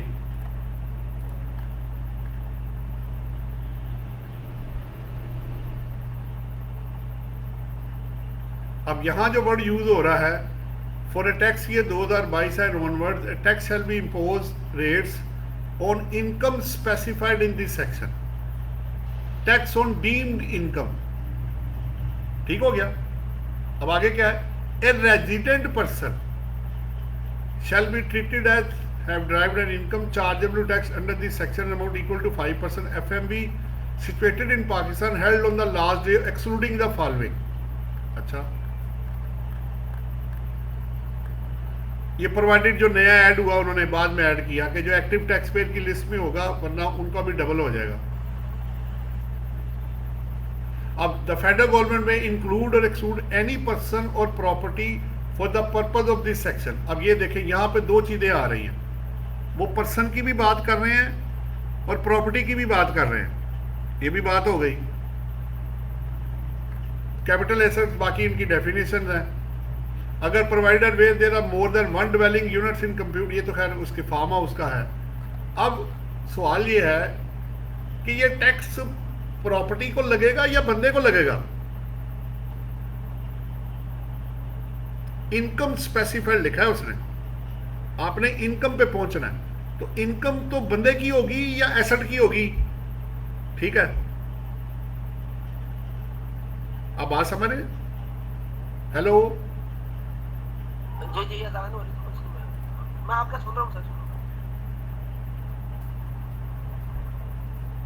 सो एक्चुअल कॉस्ट बेसिस पे वापस रिपीट कर रहा हूं, इंपोर्ट की फैसिलिटी, तमाम assets global inside outside, foreign currency पे बात हुई, कैश एंड बैंक बैलेंसेस को भी आपने टैली करना है, बैलेंसिंग फिगर नहीं लेनी है। कैपिटल का आपको ऑलरेडी पता है, opening capital, add profit for the year, चाहे आपकी इनकम एनटीआर एफटीआर जहां भी है, मिनिमम है, आपने प्रॉफिट एंड लॉस अकाउंट बना के अकाउंटिंग प्रॉफिट आफ्टर टैक्स को लेके जाना है। इनफ्लोज और आउटफ्लोज के अंदर अदर का उन्होंने रो बनाई हुई है, उसमें प्लस का बटन नहीं है। अक्सर उसमें जो स्पेसिफाइड के अलावा वाले केसेस हैं वो उसमें फॉल कर जाते हैं और 122 लगा होता है। पांचवा ये था जी कि बैलेंस शीट और वेल्थ स्टेटमेंट में क्या फ़र्क है। Balance sheet is a list of business assets and business liabilities और wealth statement is a list of personal assets and personal liabilities. और एक आप डॉक्यूमेंट जाता है इलेक्शन कमीशन ऑफ पाकिस्तान, उसको ACP वो स्टैंड कर रहा है, वो जाता है फेयर मार्केट वैल्यू जिस डेट पे वो फाइल हो रहा होता है। हाँ जी, ये आज का था जी। इंशाल्लाह ताला नेक्स्ट में मैं आपको इसकी वो पूरी एंट्रीज डबल एंट्री करके तो उसको क्लियर करूंगा। क्लोज करने से पहले अगर कोई सवाल है तो वो आप कर सकते हैं। वालेकुम अस्सलाम। सर मैं एक सवाल है छोटा सा, ये जो आपने गिफ्ट का कहा है, इसमें गिफ्ट कौन कौन से एलिमेंट्स से हम ले सकते हैं? क्या ले सकते हैं? जो गिफ्ट लेते हैं हम, हाँ उसमें कौन कौन से एलिमेंट्स आते हैं जिससे टैक्स नहीं लगता है? यानी नहीं एसेट है भाई, उन्होंने रिलेटिव की 85 सबसेक्शन 5 में डेफिनेशन दी हुई है, उसके अंदर अगर आप फॉल करते हैं एंसेस्ट्रल डिसेंडेंट्स, वो सारे उसके नाम दिए हुए हैं। तो रिलेटिव की डेफिनेशन में जो बंदा आएगा सिर्फ उससे फिर आप गिफ्ट जो है वो ले सकते हैं। इस वक्त ये प्रेजेंट लॉ है, पहले ये किसी से भी होता था, फिर ये 7 बंदे आए, फिर अब ये रिलेटिव पे आकर रुक गया। अगर आप उसकी रिलेटिव की डेफिनेशन में आ रहे हैं तो ठीक है, अगर नहीं आ रहे तो फिर आप नहीं रिसीव करेंगे, क्योंकि वरना फिर वो इनकम फ्रॉम अदर सोर्सेज बना के टैक्स लगा देंगे। हेलो, क्लियर हो गया जी? बिल्कुल क्लियर हो गया, थैंक यू वेरी मच। हाँ जी, एक ऑनलाइन में भी सवाल आया जी कि एक्सचेंज गेन जो होगा वो अगर एक्चुअल होगा, ज़ाहिर बात है अगर आप बेच के कोई प्रॉफिट कमा रहे हैं, हमारे मुताबिक जो अगर बिजनेस इनकम नहीं है तो कन्वर्जन ऑफ करेंसी या प्लस जो आपका गाड़ी है वो कैपिटल रिसीट में आता है और वो एग्जाम्प्ट फ्रॉम टैक्स है लॉ के अंदर, क्योंकि वो इनकम की डेफिनेशन नहीं, वो कैपिटल रिसीट में आता है और वो जजमेंट्स में सेटल डाउन हुआ है। जी, किसी और का कोई सवाल है? इससे पहले कि 10 मिनट और हैं, 5 से 10 मिनट हैं, आप इसको अगर पूछना चाहते हैं तो पूछ लें। सर एक क्वेश्चन जी सर, अगर स्लाइड शेयर करनी है ग्रुप में सर तो क्या कर दें? Slide sir. हाँ जी, हो जाएगी शेयर, आप लोगों के लिए बनाई है, पहले भी आपको दी है, ये भी आपको आ जाएगी। जी, कोई क्वेश्चन है या मैं क्लोज करूं? जी एक चीज काइंडली और बस लास्ट क्वेश्चन है जी मेंबर ऑफ AOP है जी, तो उसकी जो वेल्थ टैक्स है वो क्या उसके साथ ही जाएगी AOP की रिटर्न के? नहीं AOP, एक मिनट ख्वाजा साहब, AOP की रिटर्न अलग होती है और AOP को वेल्थ स्टेटमेंट बनाना लाजमी नहीं है, ना कंपनी को, इंडिविजुअल को लाजमी है वेल्थ स्टेटमेंट, ठीक है। और रेजिडेंट के लिए और नॉन रेजिडेंट के लिए, नॉन रेजिडेंट की बना के रख लें, लेकिन रेजिडेंट की ज़रूर फाइल करें क्योंकि उसको फाइल करना लाजमी है, वो अब रिटर्न का हिस्सा है। तो जब मेंबर की रिटर्न आप फाइल करेंगे उसके अंदर वेल्थ स्टेटमेंट आपने बनानी है, ठीक है, एओपी का कोई ताल्लुक नहीं है उसके साथ। अच्छा, और बस ये जी कोई क्वेश्चन है जी इससे पहले कि मैं क्लोज करूं? सर क्वेश्चन था कि जो इंश्योरेंस पॉलिसी मैच्योर होती है उसमें 2 तरह की इंश्योरेंस होती है, एक तो लाइफ पॉलिसी की होती है जी और एक अगर हमने गाड़ी की करवाई है या अपनी कोई प्लांट एंड मशीनरी की करवाई है जी तो उसमें जो है वो डिफरेंस ऑफ ओपिनियन है कि अगर कुछ लोग इंश्योरेंस को जो है एक तो जो गाड़ी की है या प्लांट की है उसको लोग एक्सपेंस आउट कर देते हैं प्रॉफिट एंड लॉस, और लाइफ इंश्योरेंस पॉलिसी को लोग एसेट बना लेते हैं। अब जब वो मैच्योर हो जाती है तो थोड़ा कंटिन्यूअस होता है मैच्योर जी जी बड़ा अच्छा किया आपने ये सवाल किया, सबका फ़ायदा हो जाएगा। अगर तो आप जब आप पेमेंट करते हैं इंश्योरेंस की अदर देन लाइफ के तो आप उसको एक्सपेंस आउट करते हैं, बिल्कुल ठीक है, वो एक्सीडेंटल है, फायर है, थेफ्ट है, व्हाटएवर। दूसरी तरफ आ जाता है आपका लाइफ वाला, तो चूंकि कल को आपको पैसे रिसीव होने हैं तो वो एक्सपेंस नहीं है, जो अमाउंट आपको रिसीव होनी हो वो फिर हम लाइफ इंश्योरेंस वेल्थ स्टेटमेंट में अलग से बना भी हुआ है, आप वहाँ पे उसको शो कर देते हैं। अगली बात यह कि जब मेच्योरिटी होगी या एक्सीडेंटल या अदरवाइज क्लेम मिलेगा तो जो बिजनेस से रिलेटेड है वो प्रॉफिट एंड लॉस अकाउंट में जाएगा इनकम के तौर पे, और जो वेल्थ के अंदर है वो कैपिटल रिसीट है। इस पे जजमेंट्स भी आई हुई हैं कि लाइफ इंश्योरेंस पे जो मेच्योरिटी पे अमाउंट मिलेगी वो कैपिटल रिसीट है and that is exempt from tax. मेरा ख्याल है इंश्योरेंस वाला आपका चीज़ क्लियर होगी जी सर क्लियर हो। सर एक और क्वेश्चन था कि चल तो जी जी सर इसमें यह था कि SIVG के बारे में लाहौर हाई कोर्ट ने जो जजमेंट दिया उसमें तो सिर्फ उन्होंने जो मार्केट वैल्यू की प्रोविजन है उसको सिर्फ उन्होंने अल्ट्रा वायलेंस नहीं और नहीं भाई नहीं पूरा पढ़े। एंड पे जब उन्होंने कंक्लूजन दिया है ना, उन्होंने पूरी जजमेंट को पूरा जो 7 ही है उसको अल्ट्रा वाइज करके 7 डायरेक्शन दी हैं, ये कहा है उन्होंने एक चीज़ को अल्ट्रा वाइज नहीं किया। अल्ट्रा वाइज मीन्स के नल एंड वाइड उसको इलीगल कर दिया ना उन्होंने। उसमें कई फेयर मार्केट वैल्यू के ऊपर तो टैक्सेशन क्योंकि हम इसको मेरा स्कीम तो हुआ नहीं अभी। भाई बात ये है इसको लगाने का जो पावर है वो सूबे के पास है, तो जब है ही सूबे के पास तो आप बीच में क्या कर रहे हैं? समझ आ रही बात? जी सर। आपके कॉन्स्टिट्यूशन के मुताबिक, हेलो जी सर मैं ये कह रहा हूं कि कॉन्स्टिट्यूशन के मुताबिक आपने, आवाज आ रही है जी? जी सर आ रही है। कॉन्स्टिट्यूशन के मुताबिक उसको लेवी करने की जो पावर है वो आपकी पावर है प्रोविंस की। तो प्रोविंस जब तक लेजिस्लेशन नहीं करेगा तो फेडरल बीच में नहीं कलेक्शन कर सकता ना, समझने की कोशिश करें। जिसकी वजह से वो बाकी तो ठीक है, उन्होंने कहा बाकी चीज़ें भी ठीक करें, प्लस जो कलेक्शन है वो उसके पास है अल्ट्रा वायर्स, इसलिए किया उन्होंने। अब पूरी जजमेंट पढ़ेंगे तो आपको पता लग जाएगा। सर अब उसमें एक प्रॉब्लम ये भी आ रही है ना कि अगर वो फाइल ना करें तो फिर अगर किसी ने प्रॉपर्टी सेल करनी है तो वो उसका सर्टिफिकेट जनरेट नहीं होता अगर आप फाइल नहीं करेंगे तो। हाँ तो आप उनसे देखें ना, उन्होंने कह तो दिया अंदर के सर्टिफिकेट लेने के लिए आप अप्लाई करें, सर्टिफिकेट वो आपको दे देंगे, और कुछ ऑनलाइन का भी तरीका वो डिवाइस कर रहे हैं कि आपको जाना ना पड़े। तो लाहौर में तो वो इशू कर रहे हैं, सर्टिफिकेट दे रहे हैं। लाहौर लास्ट टाइम जिन्होंने फाइल की हुई थी उनका तो जनरेट हो रहा है जी 2022 में जिन्होंने फाइल की थी उसकी बेस के ऊपर उनका जनरेट हो जाता है जी।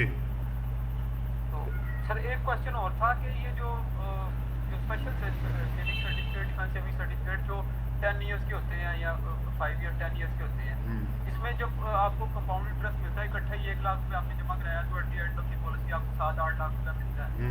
उसमें थोड़ी सी कंफ्यूजन थी कि वो उसमें से टैक्स डिडक्ट होकर आपके अकाउंट में आता है कि टैक्स के फुल अमाउंट आ जाती है। देखें 2 तरह के सर्टिफिकेट हैं, एक बहबूद सेविंग सर्टिफिकेट्स हैं, एक डिफेंस सेविंग सर्टिफिकेट है। अगर बहबूद सेविंग सर्टिफिकेट है तो फिर वो टैक्स नहीं काटते, लेकिन रेसिपिएंट टैक्स देता है, वो बाद में मैं बताता हूँ कैसे। और जो डिफेंस में 15% टैक्स वो काट के आपको देंगे अगर आप ATL में हैं, वरना 30% काट लेंगे, ठीक है। दूसरी बात यह है कि आपने इसको 39(4)A सेक्शन है उसके मुताबिक आपने एरियर प्रॉफिट को रिस्पेक्टिव टैक्स ईयर का रेट लगाना है। जैसे 18 या 19 तक ये रहा था 10%,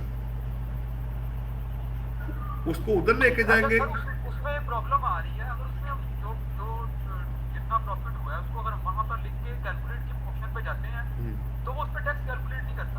वो आपने रेट खुद देना है ना, वो आप फिक्स टैक्स रिजीम के अंदर या फाइनल टैक्स रिजीम के अंदर जाएंगे या एट्रीब्यूट के अंदर जाएंगे तो प्रॉफिट ऑन डेट पे रेट अलग मांगा हुआ है उसने, वहाँ जाके डाले। जी मांगा हुआ है। मैं ये अर्ज कर रहा हूँ जैसे आजकल 15% ज्यादा है, पूरा आजकल 15% लगा दिया। नहीं 15 नहीं लगाना, वो जो उस सालों में था वो वाला रेट है, पहले 10 होता था ये, तो जो जिस साल में जो रेट था पहले 10 था उसको 10 लग जाएगा और बाद वाले को फिर आप 15 लगाएंगे। इसके दो फायदे होंगे, एक तो वो 50 लाख से अगर ऊपर गया तो नीचे आ जाएगा और प्लस आपका जो रेट होगा वो 10 पे आएगा तो आपका रिफंड आ जाएगा। सर इसमें एक और बात पूछनी थी कि जो अगर ऑलरेडी आपके पास कट के ही आया तो फिर इस चीज पे आपको वो टैक्स ऑलरेडी आपका कट गया होगा। नहीं ऑलरेडी क्या है, तो अगर आप बता रहे हैं ना कि 15% कट के ही आया होगा जब मैच्योर हुआ होगा। बहबूद के अलावा वाले पे 15% कट जाता है अगर आप ATL में थे तो। जी ATL में था और अगर कट के आया तो फिर इसका मतलब है आपको वेबसाइट से MIS का चालान भी दीजिएगा। जी अगर उन्होंने MIS में जमा कराया होगा ऑनलाइन उनका जो CPR है तो फिर मिलेगा, अदरवाइज सर्टिफिकेट ले लीजिएगा। चलो ठीक है। चले ले जी ठीक है फिर आज के लिए क्योंकि नमाज का भी आगे टाइम हो रहा है तो इसको मैं क्लोज कर रहा हूँ। लास्ट 1-2 मिनट्स है, अगर कोई सवाल है तो कर लेंगे वरना मैं क्लोज करूँ।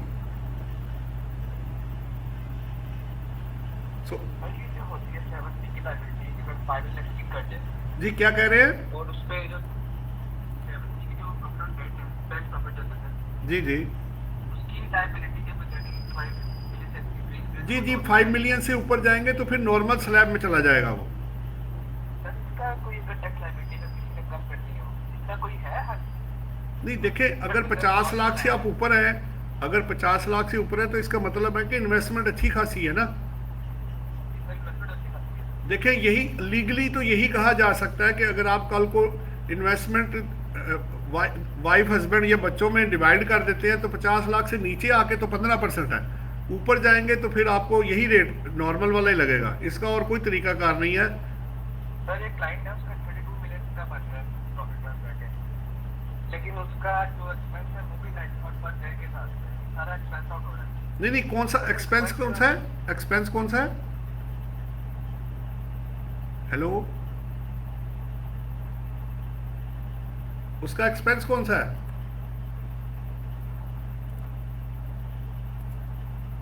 चले आज के लिए इतना ही है जी, इंशाल्लाह ताला नेक्स्ट में फिर इसको देखेंगे। अल्लाह हाफिज जी।